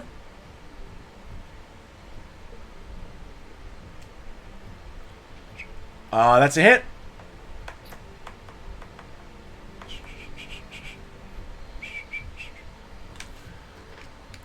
All right. So, I feel really bad about this. You unleash the firebolt, and it just impacts squarely in this thing's face, and it seems unmoved. It is immune to fire. So the flames just wash over this thing, as it just like just keeps growling and snarling at you. Well, now we know. I'm sorry. It's all good, dude. It's also. Let me go to a quick rant real quick. I love fire magic, and I hate how many things have fire immunity in D&D. Yeah. It's so frustrating. Yeah, it seems like everything has fire immunity, but like nothing has like cold Yeah. or acid. The only thing, Dragon. the only damage type more worthless than fire is poison. Okay, all right. So bonus action, disengaged, firebolt. All right, so Thorin, that brings us back to you. I would like to rage you. You rage. And I will growl back at these bastards. Oh. And unleash 2 raging attacks. Recklessly. All right. Those both hit. Is this still on green? Still on green. Okay. 10. Ooh. For Ooh. 25. Okay. So as you see as Frisco backs up and shoots this firebolt with no effect, as these things are just growling and snarling, kind of moving in, you channel your rage and just scream, "Ah!" As you look at this thing just growling right in its face, once again, as it starts to snap at you, you catch it right under the chin and just crack its head straight up, and as it reels back, you hit it once again, and it kind of stumbles back a little bit, looking pretty rough, but it's still up. Alright. You rage with bonus action? Okay. Bonus was rage. Bree! Just a question. If I Misty Step, do they get an attack of opportunity? No. Okay. Then I'm gonna Misty Step to about here. Can I get up to? Is it really high where the waterfall is cresting up, or? So, you're going to this square right here?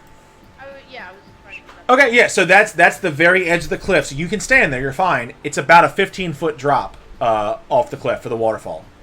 Okay, that's fine. Yeah, I'm gonna Misty Step up there. Cool. Okay, so yeah, so that step, you're still on the same level. It's just behind you is a 15-foot drop down to where the waterfall I goes get up. it. Okay, it's Yeah. the other way around. Mhm. I probably go over here. And move to there?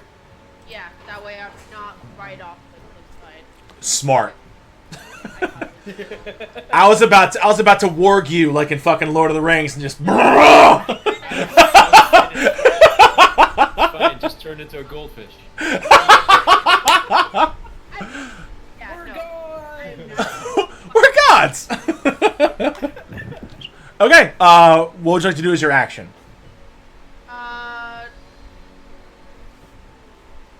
would like to cast. Yeah, I'd like to cast Frostbite on Orange. Okay. So as a DC 14 con save. That's a fail. Okay. So as you extend your hand, and in between your hand and the beast who's standing currently in the water, you see the water around it kind of like start freezing up around its legs. Is this the one that Has negates... disadvantage on the next weapon attack while it makes before the end of its next turn. Okay. Its movement speed's not affected though, right? Is that Chilling Touch? Say anything about movement? Cool. Okay. Okay. Ray of Frost, thank you. Okay, so Orange has disadvantage on its next attack. Okay, and it takes 8 points of damage. Need my calculator again? Don't you have their health on their cover? I do, but the thing is, I don't want to keep using it because Stream can see it, so I don't want to... I'm trying to keep a little bit of the mystery here. There we go. Yeah. Okay. Cool. All right. So bonus action was Misty Step. Action was Frostbite. Perfect. Do you want to use any movement at all besides moving away from the ledge? No, I'm happy where I am. Okay. So that brings us to the Drakes. So let's see. We'll start with the red one. The red one will close in around. Yeah. So the red one is going to try to attack Frisco. So it gets a bite attack and a stinger attack. Wow. Neither one hits. So it tries to bite at you as you it's almost like it's used to bigger prey, and you're too small that it can't judge where the bite should go. And then as it comes with the stinger, it actually stings the one next to it, as the thing like kind of reels back a little bit, so it stings Blue. And you see it kind of like they start snapping at each other a little bit before they turn back to the rest of you. So, Thorin, you're gonna get. You did do what's it called? Reckless. So, Blue will bite and sting. I think just Bite misses, sting bite. hits. Okay, so you need to make a con. You're fine. Don't even make a fucking con save. You're a goddamn dwarf. So you're fine. Yeah. Who am I kidding? Okay. So you take 6 piercing damage, and that's it because you're a fucking dwarf. Yeah. I don't even. Fucking dwarves, man. All right, and then Green's gonna try the same thing. Stinger hits. 3 again. Don't even bother the con save because you're a fucking dwarf. I might fail it, man. No, you're fine. All right. Cool. And then, you know what? I'm gonna do something real quick. I'm gonna roll a D2 to figure out what this orange one's gonna do. Okay.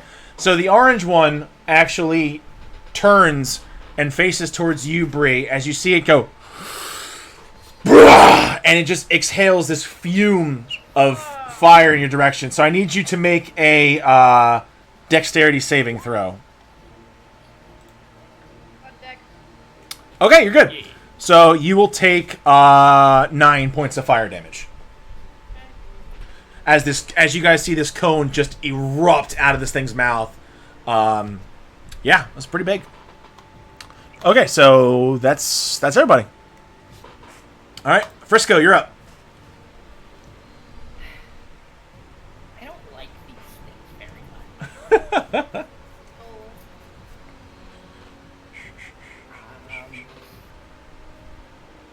I will again use my nimble escape. Okay. And disengage is full movement, is it not? Or Yeah, 15 feet. No, you can disengage. Yeah, yeah. When you disengage, Just means Yeah. you go out. yeah, and then you have your full movement. Okay, so I'm gonna back up to like here, Okay. just because you know they're pissing me off, and I will cast Ray of Frost. Okay. That will hit. Which one are you hitting? The red one. Okay. So 1d8 cold damage, and as speed is half. Yeah. So if to make it easier, if you just click on the name of the spell, it'll roll the damage automatically for you. Oh, So- okay. Yeah, So it's I- got so I- modifiers and everything too. Yeah. So I clicked it in. So it's a 10. Okay. Yeah. So yeah. Level 5, you guys do 2d8. Oh yeah. Okay, that makes sense. Okay. Oh, actually, Metal. I just realized the green one had disadvantage, so gain 3 health back. No, the orange It was one. the orange one that had disadvantage. The but it orange was one. weapon attack, so, yeah. But would it really Okay. matter with a breath? No, No, because not it's a different thing. I So think you're right, man. It's all good. yeah, I forgot about that. Sorry. Okay. Okay. So this is the one that negates movement speed, right? Minus 10 feet. Yes. Okay. 10 feet. Beautiful. Okay. So as you extend your arms, the same thing. The water pooling around their feet, kind of. This time it solidifies around its paws. You see it kind of like trying to pull its feet up out of the now frozen water. Dog with shoes on. It is. It is exactly a dog with shoes on. It's like. All right, Thorin. Well, seeing as Frisco moved out of my target range, Thorin will do his patented whirling dervish maneuver. Oh, on fucking the blue Christ. and green. All 3 attacks that he now has, because he just has his bonus action. This So, is not planned. Oh, there they are. There it is. There they are. There's the fucking roll 20 hacks. For those watching at home, Metal always rolls natural 20s. so in order from red, blue, green.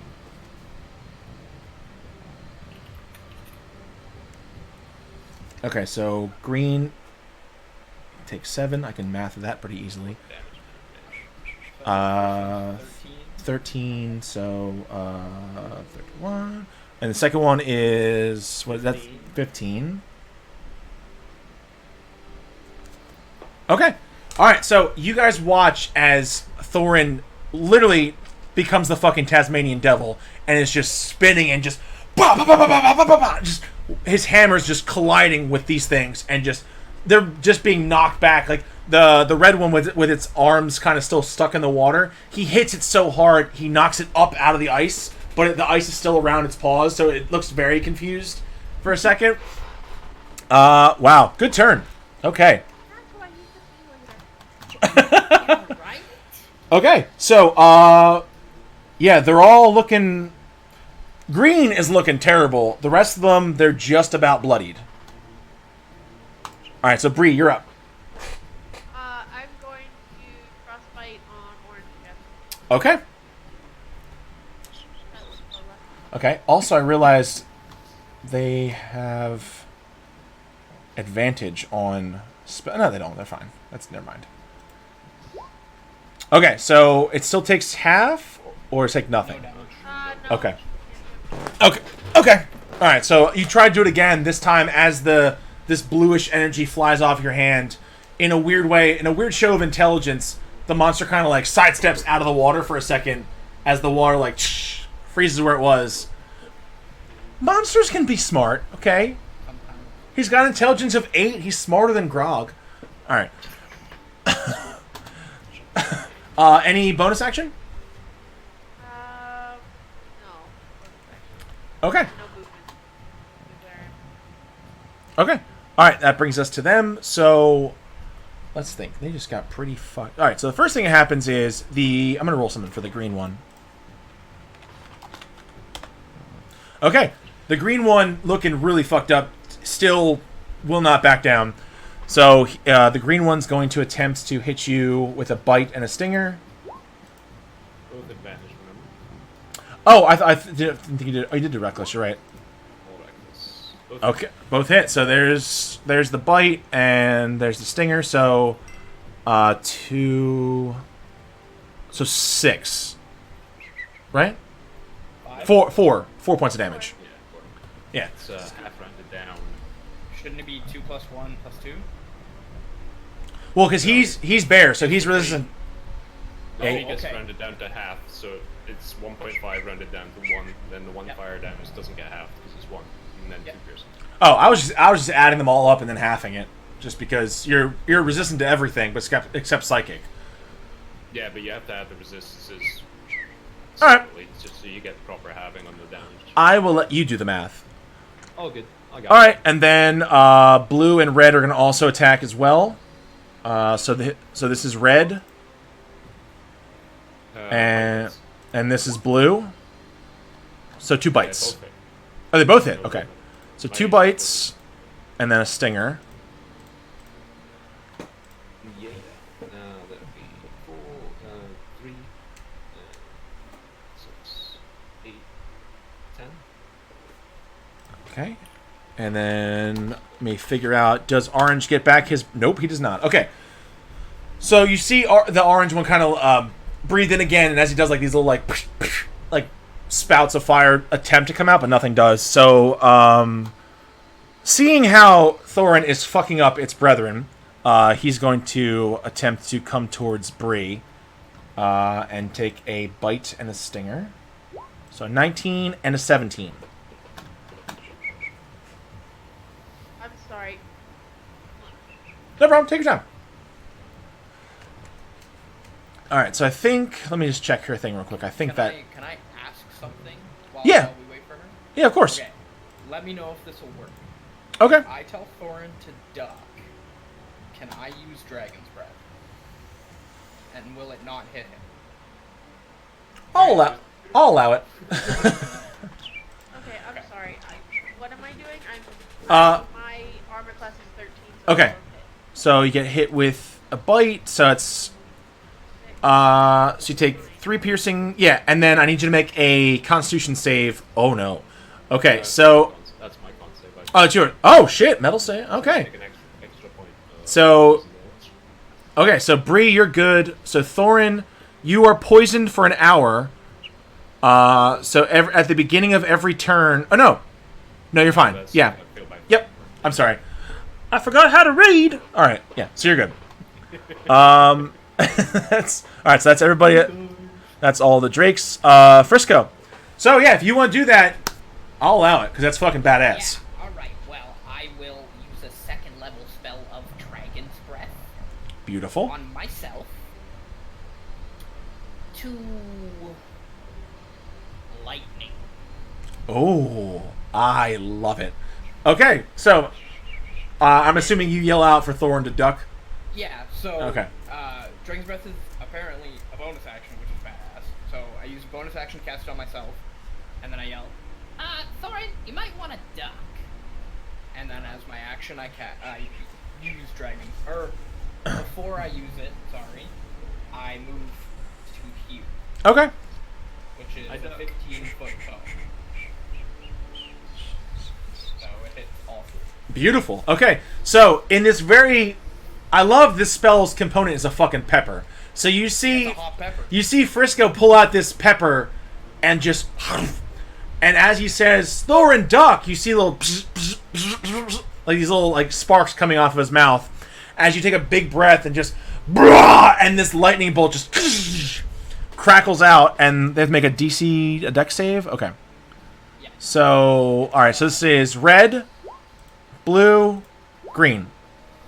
So blue saves. Blue saves. So roll your damage. So there's just 3d6. All right, so half rounded down is 6. So blue takes 6. And then the rest of them take 13. So okay.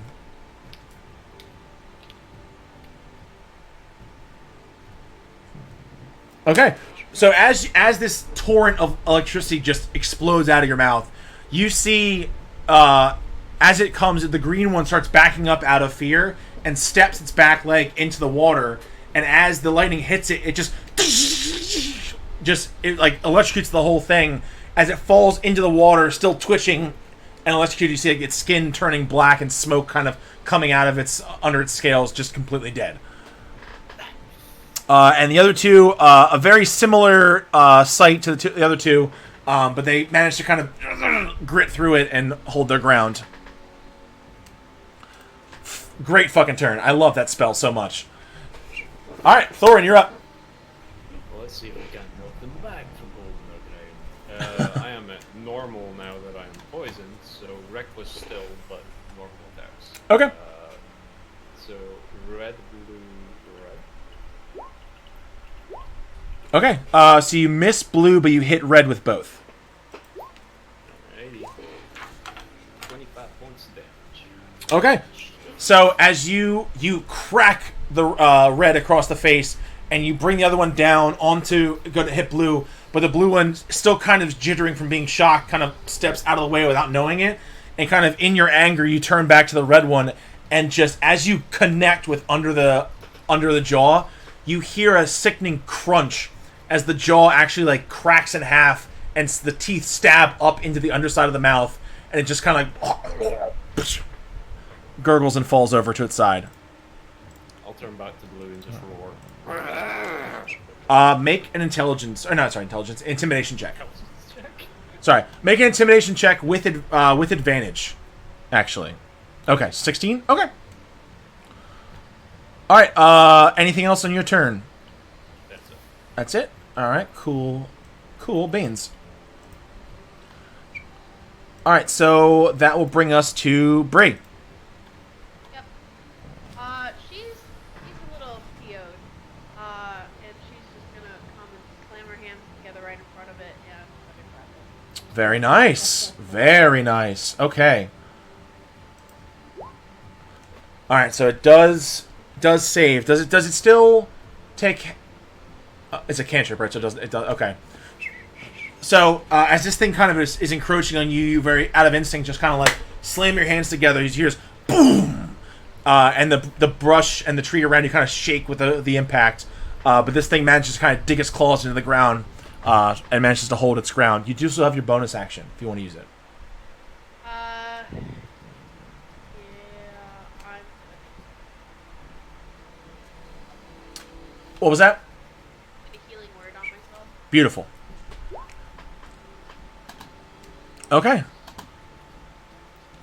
Okay, so that brings us to their turn. I'm going to... So let me figure this out first. So hit that. Okay, so as you growl, Metal, this thing just fucks off. It sprints back across the river using its full dash. Yes, you do still have it. Okay, so you I know, you swing down and the hammer, boom, impacts into the ground as this thing just fucks off into the trees. Into one of the corpses of the dead one. All right, and then the orange one does not notice that everyone else is gone, and is going to attempt to keep fighting. So roll a d6. Does it get its breath weapon back? It does not. It is going to attempt to bite and sting at you, Bree. So the bite misses. Stinger hits. Yeah. Oh no. Constitution save, yeah. Yep. Oh no. Oh no. Good. Okay. No. So as this thing bites at you and you back up, you are so focused on its bite that the stinger from behind just whips into your shoulder blade, and you feel this pulse of poison kind of flow through your veins, like ah. You are poisoned for an hour, and for the next 3 turns, you take 2 poison damage at the beginning of each turn. At the beginning of my turn, or At the beginning of your turn. All right, so that brings us to Frisco. I'm gonna cast Toll the Dead. Ooh. Okay. When a creature, wisdom saving throw. Okay. Wisdom save. 10. I think that's a fail. Yeah. Oh, well, cool. That's well. It is a really good spell. Yes. Toll the Dead's a fucking great spell. Okay. Alright, so, you see this thing kind of like its head kind of like, shakes as it hears the... I think only it hears the bell, right? Yep. Yeah. Yeah, so you see its head shaking a little bit as this bell, this gonging sound is going off in its head. Any bonus action? No. Okay. I'm just gonna say yeah. Okay. Thorin, you're up. Well, I'll ring his bell a little more. The synergy is unmatched. Hit, miss. That's right. 22. Oh, so close. Okay, so as you run up behind this thing, it's still shaking its head, trying to get rid of the sound. As you ring its fucking bell again, as you bring its hammers, and like you hit with both hammers at the same side on both sides of its head, and it's like you hear like a crunch as like some of its face bones are broken a little bit, but it's still up. But it looks fucking terrible. Alright, that's my turn. All right, You can do it, Bree. Bree, you're up. I look at this thing, I take out my new dagger, and I jam this thing right into the side of the neck. All right, that's a hit. Come on. Yes. Okay. How do you want to do it? How do you kill it? I'm like trying to get it at the top of the neck and slice it down and just watch its blood pour out, even if it's pouring all over me. I just love. All right, let me paint this picture because this is fucking beautiful. I love this game so much. So, you have Frisco hit it with Toll the Dead, and its head is just reeling as Thorin cracks it on both sides, and as it finally regains its sight, having had her magic fail her, she whips out her brand new dagger and just plunges it right into its neck. And as you pull, you see like the spouts of blood and like its innards just kind of spilling out as this thing kind of looks at you as it's dying, like, and just slams into the ground dead. I just, That was badass, y'all. Take 2 points of damage though for the Yes, you'll take 4 more because you have two turns, and then you'll be back to normal. Okay. Good. Like I said, more to worry about than worms. All right, you are now officially out of combat. You two alright there? Did you see that? That was so cool. I've never used that one before. We want to make sure we harvest these parts. Or there might be a little something. Yeah, Mr. Blacksmith guy will probably appreciate some. Well, and there might be something in the stingers. I mean, they use poison, so maybe we can get an antidote or something. I can't do anything right now. But... Okay. Anyone who wants to harvest something, you feel free to make a survival check. Okay. Ooh. All right, not bad. So, Thorin, what are you going for, Thorin? Just scales? Yeah, we'll go for the scales and stinger, possibly.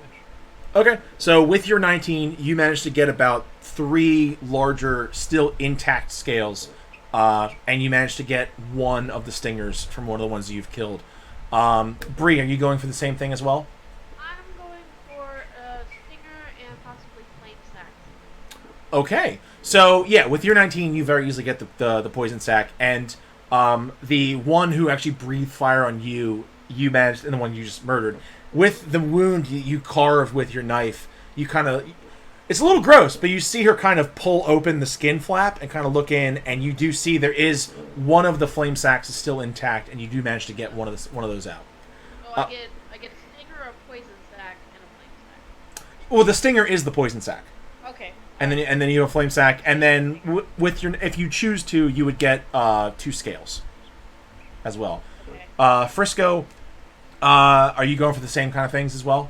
Can I go for some eyeballs? Yeah, sure. Okay, so yeah, a 12 is fine because the eyeballs are much smaller. So it's not a very clean cut.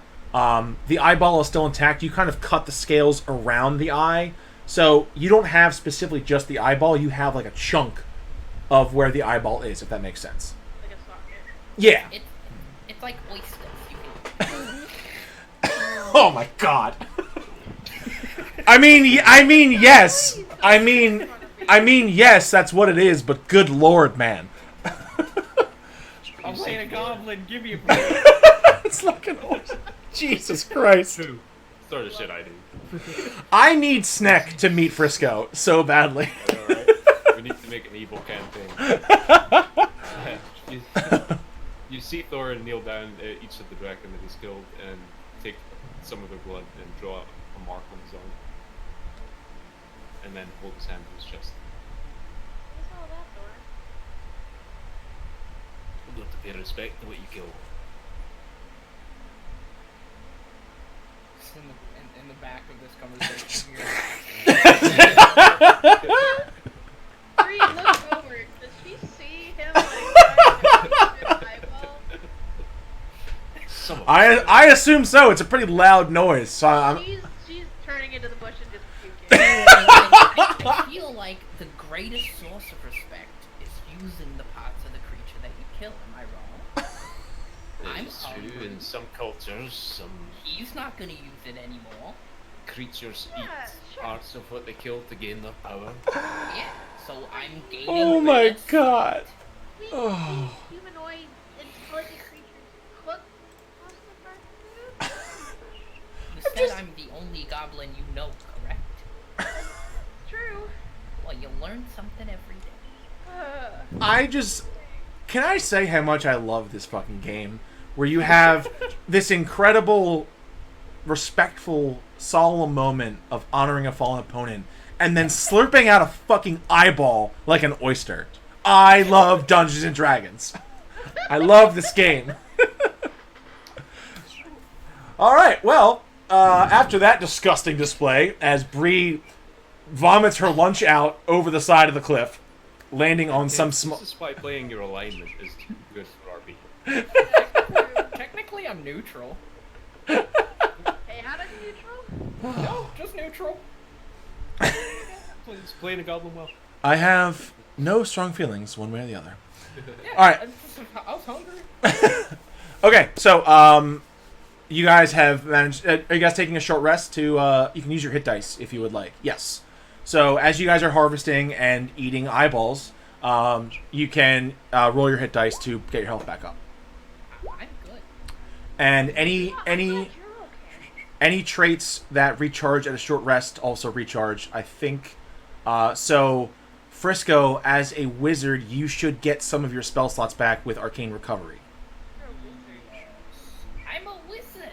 Except I used like 3 cantrips, and then Yeah, I did notice that. First, the two magic users, good fucking job of using only cantrips, because I fuck that up all the time. I'm like, I'm a spellcaster, highest level spell slot. well, I was like, I have lots of spells, but I know that I'm gonna need these Fuck you, Metal. ones later. So Well, and I regained 50 step after a short rest, so.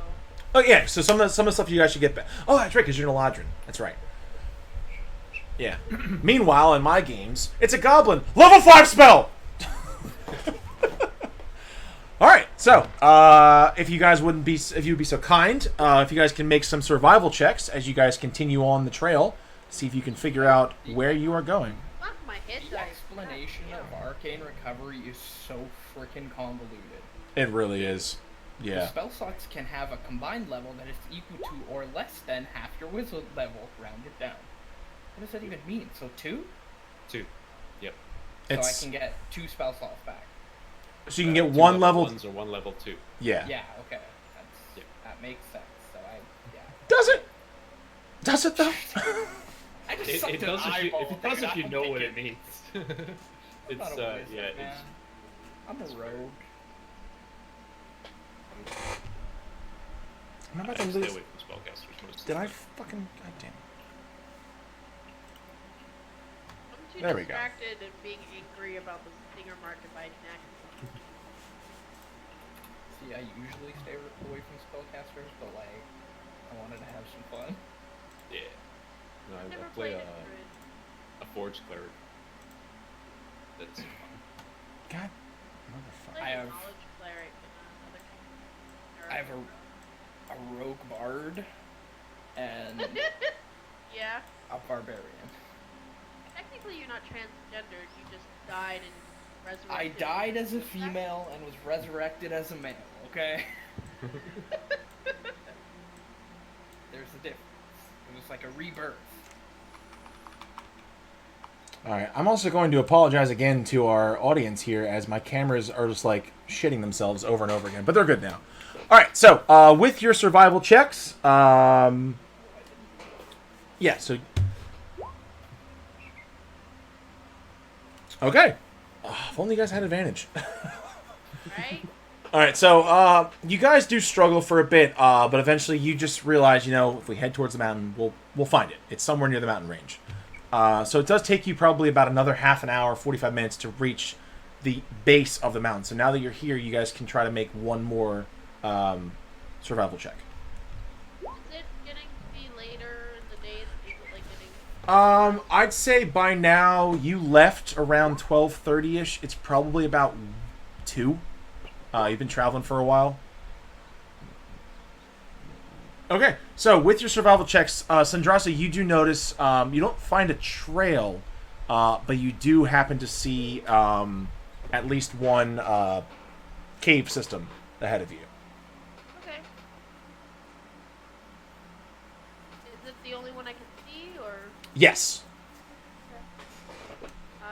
point it out? Start heading that way, I guess. Okay. Makes sense. They're all intertwined. All right. So Hopefully, we're not walking into a nest. all right. So as you guys start walking towards this cave system, Thorin, you notice this immediately. This seems to be some sort of abandoned mine. So whatever system this is, at least this part of it seems to be man-made, and it's carved out of the rock. And there's old mining equipment here and there. There's some wood. There's like a little bit of a stream runs through the middle of it. And as you guys enter, you see there's little wooden gangplanks going across the different sides across this little stream. And you can actually see straight through to the back. The cave isn't very deep. It's about maybe 60 feet long, but you can see it. It's although towards Karen. I'll say towards the end of it, you see that it starts getting darker, and you can't quite make out a lot of the shapes in the very back of the cave. Can I make a stonework history check to see if it was dwarven? Sure. we? The cave was 60 feet deep. Actually, hold on. It's. Dark vision. Would Yeah, you be dark able to vision. see in the back? I'm sorry. It's about 100 feet. I apologize. I gave you the wrong number. Yeah, so you can see out to about 60 feet, and then it just drops off, and it's just blackness beyond. Yeah. So Thorn, looking around, this mine is way too shitty to be dwarven. Like, it's very rough hewn, and some of the veins that are still here, like, you can tell they couldn't get the vein out itself. It's like they got the area around the vein and then chipped it off later. It's not very well done. Can I tell what type of metal was mined? Yeah. So looking around, you can tell it's a very it's like a low level version of iron. Like, it can be eventually smelted into iron, but it's not exactly. I don't know metals, so it's like it's an ingredient to become iron, I guess, for lack of a better word. Really went for this to mine out here. Yeah. Okay, so you guys heading into the cave? Let's proceed with caution. Okay. Are you guys Don't step in the stream. are you guys just walking in? You guys stealthing in? What do you guys want to do? I think I'm marching in with my hammers out. I figured. Alright. Okay, Leb. La la la la la la. I don't clap them together. I know. Sneak. I know.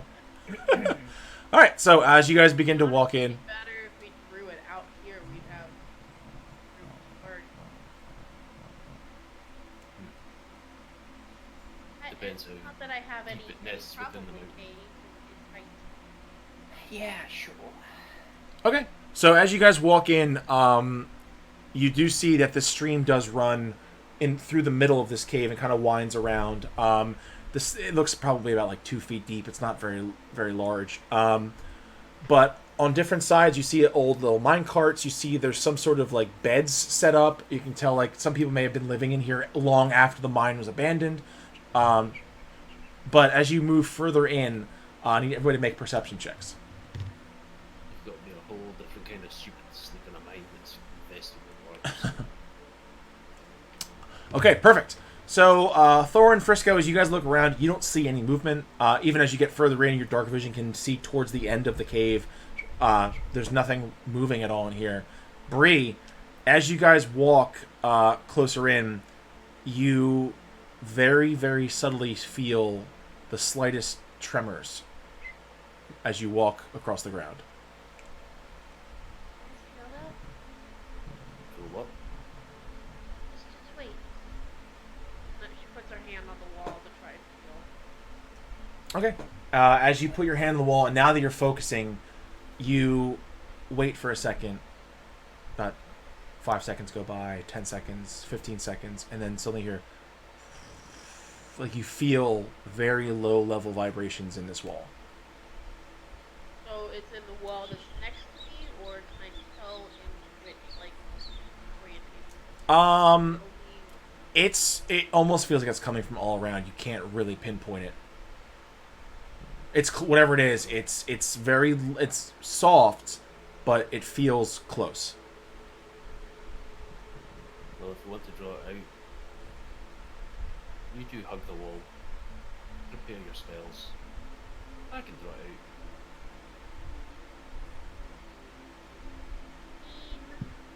I guess that's one way to approach it. I don't want you to end up worm food. I really don't want to. I'll be fine. As you're talking, now all three of you can feel. Thorin, would you say that you're willing? Willing? Yeah. What does that mean? What are you gonna do? I reach into my pocket and I grab the little pinch of iron powder that I have. Would you say that you're willing? Insight check. Yeah. Why do you sound like a New York grandmother? Like what? Because Well, it's like it's a high pitched version of my like main RP character that I played. Would you say that you're willing? Sure. Best damn barber in town. So, I take the dust and I blow it in his face and I cast enlarge. Oh. That's Alright. very interesting. So I Thor's believe experienced this before. you It's grow. an extra D4. Yeah, I go you to grow a I go class to, size higher. I go to large. I get an extra D4 of that. Yeah. And with that, I look at myself, clap my hammers to the ground, and just slam them. Okay. And I back the fuck up to the wall. Yeah, I'm So, on that wall. as you see Thorin grow in size, the 60-foot ceiling now much closer. As you take your now massive hammers and just, you all feel again the tremors getting louder, and louder, and louder, and then nothing. Can I? As this worm erupts out of the ground. And I need you all to roll initiative. But not right yet, because I'm going to make sure I get this done the right way. Then Still not make to a be able dex to save. pick my character. Alright, so we are here. Alright, so you guys should be able to see all I that. recognize this map. It's, dude, I'm sorry. This is my favorite map. I love it so much. I use it for every... It looks like a good map. I use it for, like, everything. Alright, so, Thor's been on this map before. yes, he has. Boom!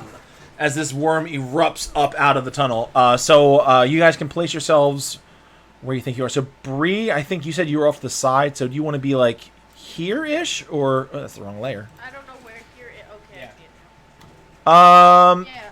Can happy with that. can you move yourself, by the way? Still can't click it. God damn it. Roll 20. Why? Why you do this? Yeah, so controlled by Sandrasa. It's weird. I could try and leave and come back in. Nah, it's not that big of a deal. Alright, so you're good with right there. And then Frisco, are you with Bree or are you on the other side? I said I backed up, so yeah, about there. Alright, seems- yeah, I feel like how about right here, like behind, kind of hiding behind this little wooden barricade. Sure, yeah. Okay. Alright, so now, if everyone would be so kind, please roll initiative. Oh my I'll god. have to import it from Okay. Alright, so you rolled a 12. What are my rolls today? Alright, so Mr. Wormy Boy Roll like a 2. rolled a 1. Take a one. Alright, and then Thorin. Oh wait, why didn't Thorin show? Why is it doing that? Alright, so you're on there, Thorin.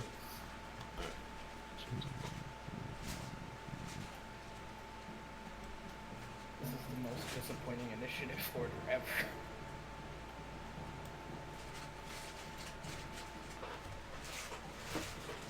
Okay, so everybody's initiative is on there.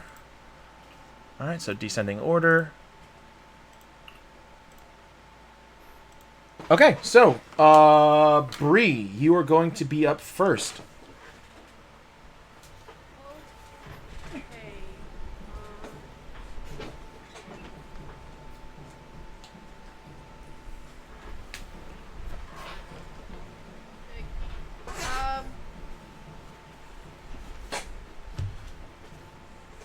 Hey, no, don't jump, please. Sorry. I am going to cast. Sleet Storm, okay. So freezing rain, 20-foot cylinder. It's alright. I'm gonna try and keep it around the creature, but also kind of back, so it try and keep Thorn out Okay. of it as much as possible. Alright, I can do that. So let me do... damn it, Sammy. Draw shape. Oh, big yawn. Okay. Alright, yeah, so, I forgot how to do the circle thing, but alright, so we'll leave it there, because we all know that it's so you're setting it far back enough that it's basically cutting in front of Thorin, and Thorin's not in the effect. Yeah. Cool. Cool. Tight. Alright, so... If it fails its dexterity, throw it falls to the ground. Yeah, so I think it makes it, it's going to make that on the beginning of its turn, I believe, right? Yes, okay. Cool. Okay. So do you have a bonus action?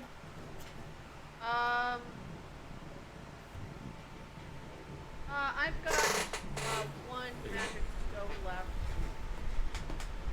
Okay. I gotta throw that on an action, don't I? I can only. Well, you can have the stone ready though, right? Or no, because that's concentration, isn't it? No. It's transmutation touch. I can imbue 3 stones, and then I can hold on to them. Well, then It you only only. lasts a minute though, so. Oh, so by yeah. this point, I would need to make new ones. Yeah. Yeah, I'll pick up a couple more stones. Okay. And, Okay. So you have them ready. If you want to throw them next turn, you can. Anything else? Any movement? no, I'm happy where I am. Okay. Thorin. No, that's more like it. I would like to rage. All right. You rage. I'm no longer poisoned. It's been an hour, right? Yeah. You guys have traveled for more than an hour. So reckless. Alrighty. Reckless it erp. Alright, the both hit. 18. Okay. Yeah. Is If that I plus the D4? Yeah, that's with the D4. I uh added it to my attacks. Metal, I forget, are your weapons considered magical? Magical? No. They're No. Currently, because they haven't been enchanted yet. Gotcha. Okay. Okay, so you deal a pretty nice hit. So it's 9, 8, 17. Okay. Time to do the maths. Okay. So bonus action rage. Cool. Okay. No movement. Frisco, you're up. Yeah, I'm gonna, would I be able to glean that he probably doesn't use weapons of any sort? The worm? Yeah. Oh yeah, absolutely. It's a worm. It has no arms. It has no way of holding anything. Okay, that kind of sucks. I'm just gonna cast Toll Dead. All right, do it to it. So Toll of Dead is a wisdom save. That's a fail. All right, so we'll take a d12 because perfect. So -8. So what type of damage is that? That's necrotic. Necrotic. Okay, yeah, perfect. So it looks like it does its full damage. Okay. Anything else on your turn? Yeah, I'm gonna bonus action cast Dragon's Breath on myself. Oh, yes. Very good. Very good. Okay. So you eat the pepper again. And that brings us to the giant worm's turn, which is going to reach down and take a big old bite at you, Thorin. Oh, boy. Oh my I'm god. gonna need to roll a That'll hit. dexterity saving throw. Thank you. Because it's the beginning of its turn. Thank you. 13. Does that make it? 14. Okay, so then in that case, it would fall. So it would fall prone. It does take any damage? No, it doesn't. It Okay. doesn't say anything about taking damage. Next day, it falls Rain prone. and it'll- Okay, so then it would use half of its movement to stand back up. And then it would still make the attack, I guess. Okay. So you take 14 points, and then you are large now, right? Because of enlarge. Yes. Okay, so you still have to make the dex save. So it's DC 18. You giving me advantage for danger sense? I know this thing's Yeah, most people. yeah, absolutely. Alright. Nope. Oh no. So, you guys all see as this massive worm, Thorin now also massive, as this thing reaches down and just rears back and you see Thorin disappear into its gullet.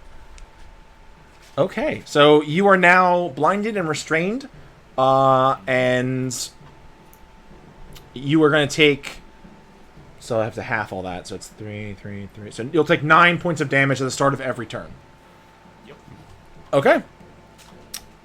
All right, so that's its turn. So, Bree, you're up. You just saw this thing swallow a giant Thorin. So I drop my I'm concentration right where I want to be. for the Sleet Storm. Fuck you, Metal. I got him right where I want him.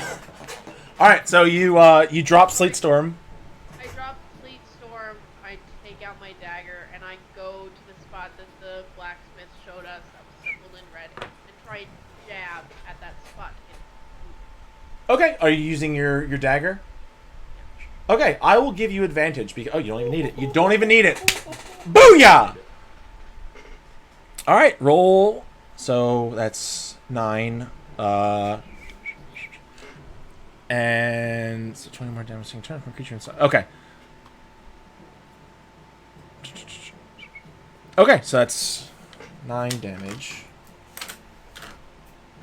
which is 4 minus 43. Okay, cool. Any bonus action? Any movement? I'm gonna misty step back out, roughly where I was. Okay, not so you- in its range. Okay, so you moved up, stabbed it, and then poof back. Yeah. Perfect. Okay. Okay. Thorin, that's gonna bring us to your turn. So you are Whack it from the inside. so you're restrained, which is disadvantage, but you can do reckless, which would give you regular. Normal. Yes. Normal, yes. So, 3 attacks. Oh my Oh god! my god. They all hit! Jesus Christ! Not fair. That'd be beautiful. Jeez. Every fucking time! Alright, was that 20 plus 19 plus 15? 54. 50. God fucking damn it! Alright, well, alright, so it's definitely more than 20, so. Alright, so, it needs to make a con save. And what's the DC it has to make? DC 15. Oh. Alright, so you see. Yeah, as you guys all see, you're doing more damage on the inside, I think. So as you guys see this worm, like, you see this bulge in its stomach just moving around, like, and you see the worm like just thrashing. As its mouth opens, you hear like ha ha, like you hear like Thorin's like yells from inside. All right, so Might be worse than you slurping down that eyeball, Frisco. all right, so you deal 54 points of damage, which is halved because of its resistance. Yep. So still a pretty good fucking number of damage. Okay, Frisco, you're up. Does it have resistance on the inside? I don't know. You know, fuck that. No, it doesn't. It doesn't. I feel like it. It doesn't. Not just to say that, but I feel like it wouldn't. No, it doesn't. It's It's yeah. kind of like guts. And This is my game, people. I make the rules. It has no resistance on the inside. All right, quick DM question. Yes. So I'm gonna let you know right now. If it's cool, you can do it. no. I realize that. I know with worms that like they take X amount of damage and then have to make a con save Yes. or throw the person up. Yes. He's done 54. She did 9. Yes. So would it be like every 30 or whatever damage it is? It's a Or certain. just once. Yeah. round? It's so what it is. It's a certain amount of damage on that person's turn. Also, with this specific worm, you have to deal the damage from inside. So I'll just tell you. So for this one, if you deal 20 or more damage on the inside, you trigger a Constitution save. Okay. Yeah. All right. Because I know, because this is sort of a purple worm, but not a purple worm. Yeah. Yeah, but some of them, like if you deal a certain amount of damage, like Tarrasques are the same way as well. Would I be able to make some sort of check to understand the elemental type it is, or Make an insight check. what it seems to have inside of it, other than Thorin? Nice. Okay. So, you can tell that this thing is a gigantic fucking worm that dissolves its food. So you have a pretty good indicator that anything acid or poison is it's a no-go. And its scales are very thick, so like you feel like fire might be okay, but won't do as much damage as something else. And you also, with a natural 20, I'll give you this too. You do realize that this thing is used to living underground, and it likes silence. So if you could make some loud noises, it's gonna really hurt this thing. That'll be your hint, I guess. Okay. All right. Okay. I'm gonna move up to the bed. I'm gonna stand on top of the bed. Hey, Thorin, Duck.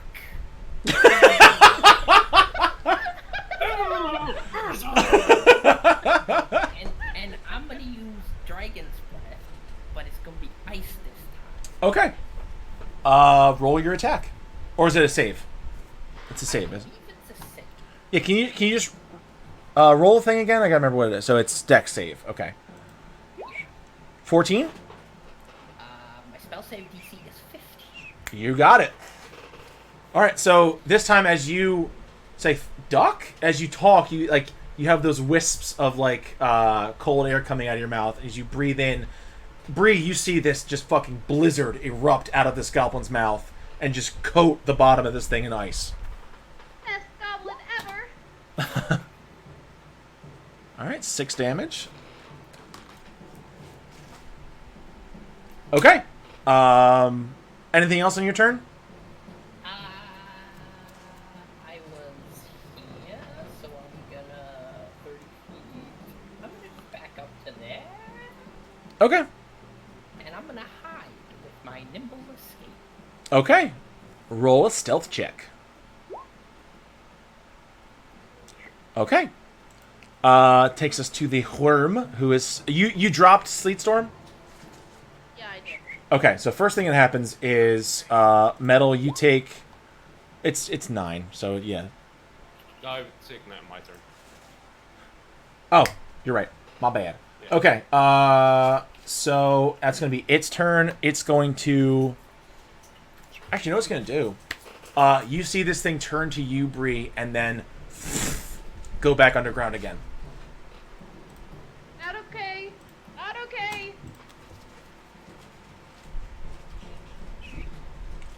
And that's going to be its turn.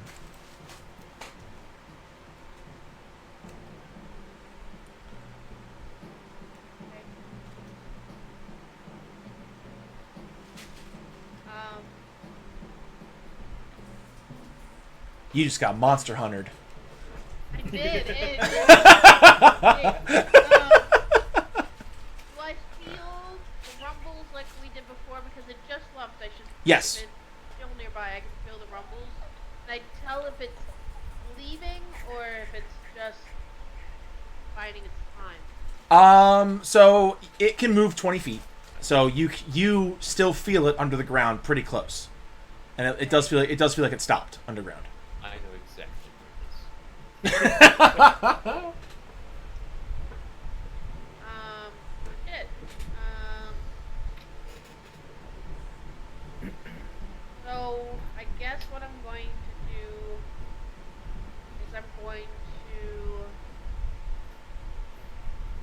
going to move over to the opposite side of the cavern Okay, so as far as I can. I think I only have like 30. Yeah. 30. it's like here. No, opposite, like directly across. Oh, this side. Okay. Yeah, so over here. And then I'm gonna hold my action for when it comes back up. Okay. So you're holding your action. Thorin. Still in. You can swallow at the wall. Of course. Sorry, So the third one's Vengrin, not like third. okay, so the first and last one hit. All right, so 16, 32 plus 2 is 34. No resistance inside because that makes no fucking sense. All right, so that minus 34. Okay. All right, and that triggers a Constitution save. Okay, so somewhere underground, this thing just, and you see very quickly, you see Thorin kind of like explode up out of the hole and like, and lands prone on the side of the hole, just covered in this like goo. It's not over yet. Start up with half my movement. Please dive back in the hole. That'd be so much better. Like, oh no you, oh no you don't. So I'm gonna jump back in the hole. Getting away from me, laddie. Get All right. back here. Okay, so you stand back up with half movement. I guess, do you want to hold your action? Oh, no, you use your action. Okay. Use my action. Okay. So, Frisco, you see Thorin spit up out of the hole and splat on the ground and stand back up. Did you know that's how goblin birth looks? Ah, Frisco. That's disgusting. It's true. All about nature. Not that much. And I will hold the dead for when I see the creature again. I love Dungeons and Dragons. Okay, cool. All right, so you're holding an action. So now that's going to bring it to its turn as it's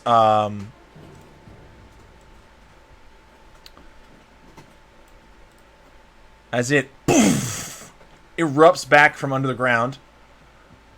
We all get our action. Yes, you do. So anyone who's holding an action cannot take it. So I know Bree was holding. I forget what the spell was. And I know you were holding. Told the dead. I'm casting Fairy Fire. Ooh. Okay. Fairy fire. So is a Dex saving throw. Yes. So it makes a Dex saving throw. Okay. So this worm just lights up, and then it makes a Wisdom save against Toll the Dead, which it also fails. So it takes 1d12 necrotic damage. Alright, it's not bad, not bad, not bad.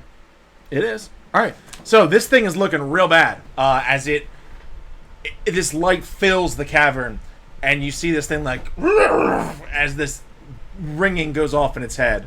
Alright, and then does this give this thing disadvantage at all? It doesn't. Okay. Alright, so it's going to turn to you now, Frisco, and attempt a bite. Oh, but Can it see it because it's stealth? tiny quick retcon. I cast a spell. You. Oh, okay, gotcha. Tiny quick retcon. Yes. Can I add Fury of the Small to that last attack? Sure. It's +5. +5. Sure.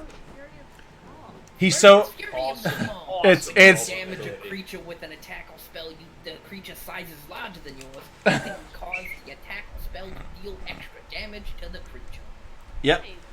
Alright, so, Basically anything that I hit once per rest, short rest. Yeah, short rest. Yeah, once per short rest, I can add 5 damage to an attack. Yep. He's so angry because he's small. It's pretty funny. Yeah. Okay. It's like literally anything that I battle other than Goblin. Yeah. So do you, what's your armor class? 13. Okay, so it just hits. So you are going to take 13 points of piercing damage. I need you to make a dexterity save against being eaten. Okay, so this thing comes down and snaps at you, and as it rears back, the two of you, Thorin and Bree, being behind it, are like, "Oh, Frisco, no!" And as it rears its head up, you see Frisco standing in its mouth, like holding its mouth open, like, "Ah!" And then eventually you do manage to kick out, and you go back to the ground again. Can I stay on its snout? Does it have a snout? Fuck yeah. Wonderful. So you're like holding its mouth open, like, have you ever seen Dragonheart when Dennis Quaid's in the mouth? That's you're like in the mouth of this worm. That's what I want to be doing. With this group. All right, so Bree, you see Frisco's flailing around inside this thing's mouth, but not fully closed. I am running up to this piece of shit, and I'm taking my beautiful dagger and jabbing it again at that spot that the blacksmith chose. Okay, that's a hit. Mean advantage. Hey, it's still good. Okay. I'm in its area. Yes. Like, you'll have to move. Excuse you, can you stop chewing that box, please? Doing like my own fucking purple worm over here. This little bastard chewing these boxes. Alright. Thorin. Oh, I'm sorry, go ahead. I get a bonus action. I'm sorry! I am going to healing word. Sorry. Okay, cool. Actually, does he look pretty banged up to me? Oh yeah. Yeah. I'm gonna cast this at 3rd level.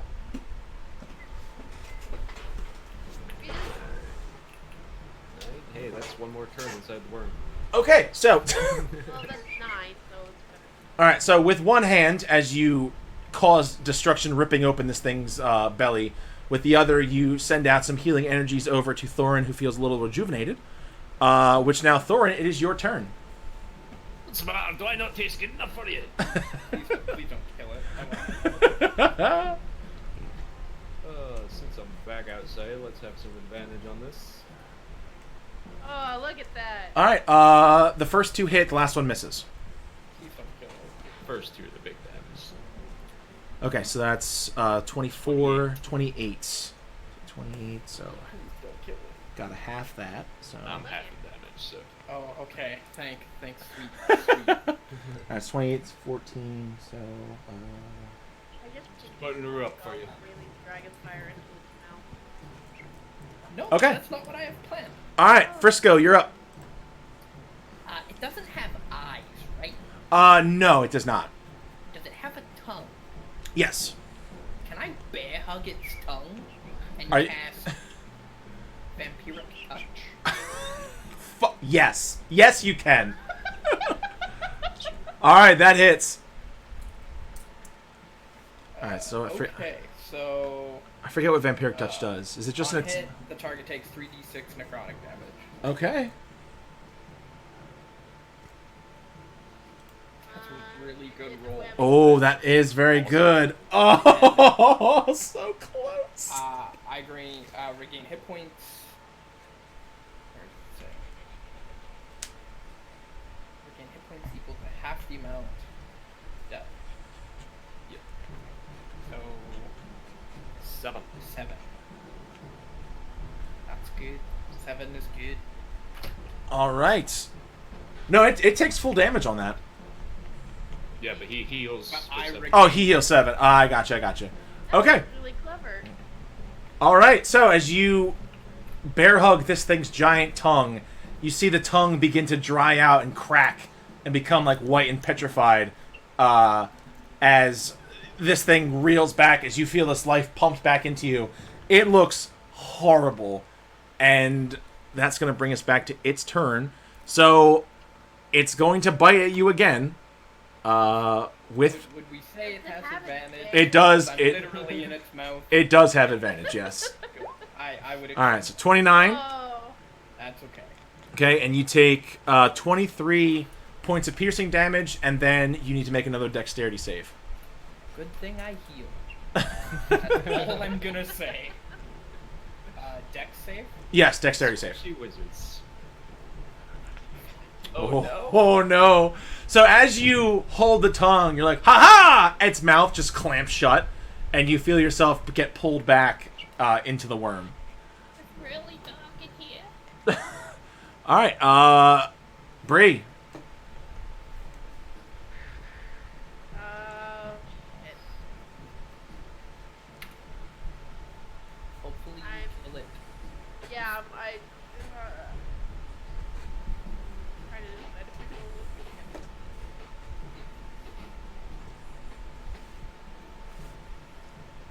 Since it still has fairy fire, would a cantrip have advantage? Or... Yes, any attack roll. Any attack. Yeah, any attack roll would have As long as advantage. it's attack roll. Oh, The con save doesn't have the advantage. concept. Okay. Okay, so Constitution, so con save. All right, so you hit with this thunderclap as it cascades out of you, but this thing manages to avoid any of its effects. Would I also have to make that con save?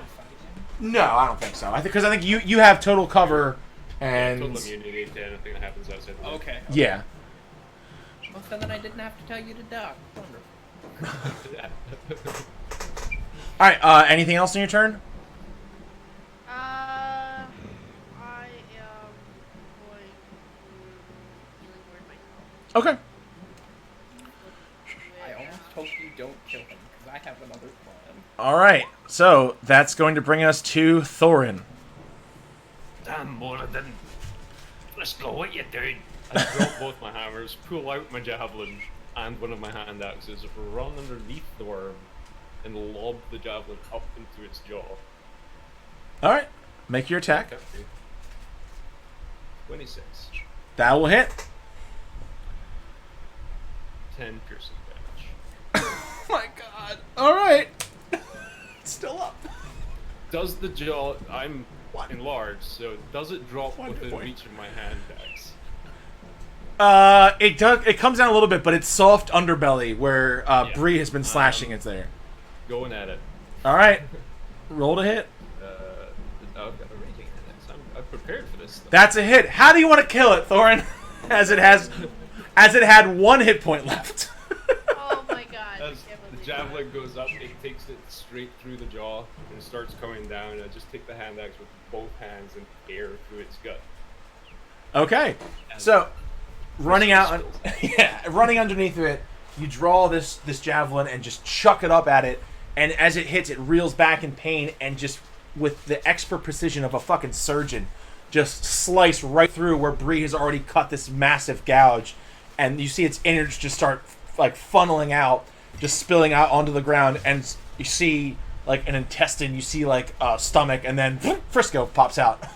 Just- And as it's spilling out, they freeze.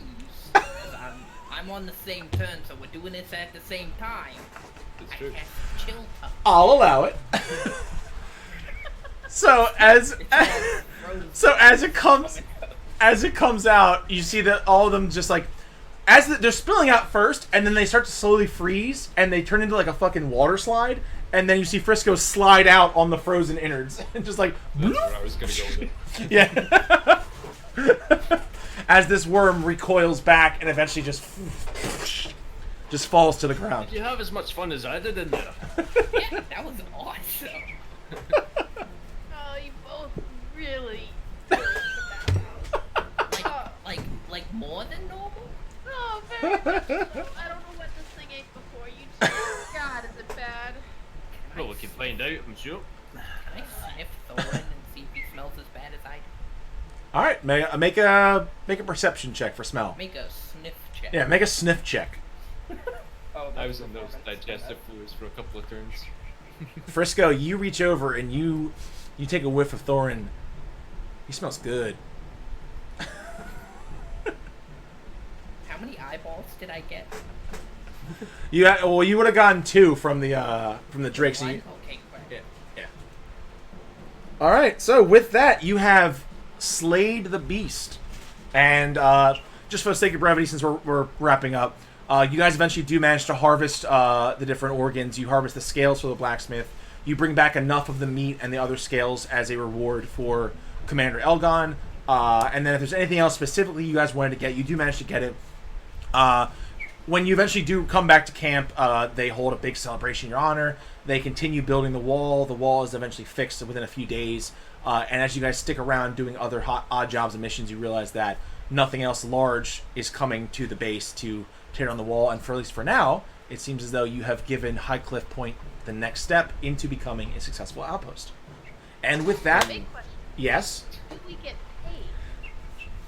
So, In true Thorin fashion, though, before that, I spend the hours it takes to cut this thing's head off and drag it back. I fucking knew you would. Yes. As he's dragging it back, can I kind of? I've been in the mouth. Does it have any like smaller teeth? Yes. Can I like wedge 5 or 6 of them out? Of course you can. And I'm gonna make a necklace. Beautiful. So you come back to camp. When you do come back to camp, you have Thorin dragging this gigantic purple worm head with Frisco riding on it with his teeth necklace.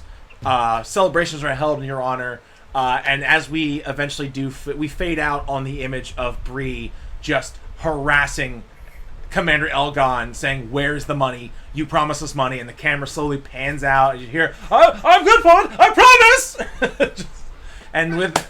And with that, we end the first ever episode of the PlayTest Lab. I hope you guys had an enjoyable time. Sandras, I hope you enjoyed playing the Circle of the Realm Shaper Druid. I realize now I do wish we could have done a level 6 because that's where more of the features do unlock. But Yeah, that's why I went with the Eldrick, because it's a Fey Dissension, so very much channeling that Fey energy. yeah. So, first off, thank you to all of you guys for coming out to play. I really appreciate it, and it means a lot to have you guys support us here at Wandering Pilgrim Games and all that fun stuff. But for those of you guys in the audience or those watching this later on, if you want to play in the Playtest Lab, just join our Discord. So if you're in chat right now, !Discord. If you're watching this later on in the VOD or in YouTube or whatever, I'll have a link to the YouTube channel and the Discord. But until then, guys, I really appreciate it. We will hopefully have more updates on future playtest labs. I know for a fact Tyler is going to be running some one-shots as well, so we'll keep you guys up to date on that too.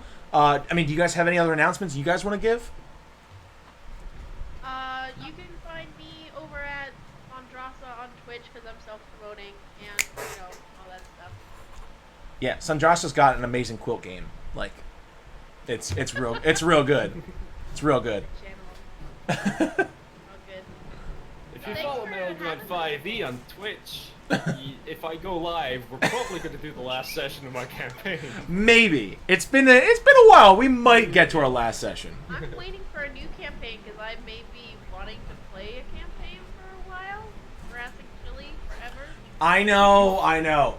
So the other thing is, I do have some feelers out right now that this one shot may evolve into a campaign later on down the road. So if you guys are interested in something like that, just keep in contact with Discord, follow us on Twitter, Instagram, our new Facebook page, all that fun stuff, and we'll have constant updates about things coming out. And I would love to play with you guys some more. These characters were fucking amazing. Like, I loved all of them. This was probably the most fun I've had running a one shot in a very long time. So thank you guys so much. Thanks for Thank you. Thank you. I look forward to. One last quick thing before we go. Thank you for letting me suck eyeballs. That is a sentence I never thought I would hear someone say to me, but I'm so glad someone did. And with that, guys, we are going to get going. Thank you so much for coming by and watching. And as always, to all of our pilgrims out there, keep wandering. Brr. Brr, brr, brr.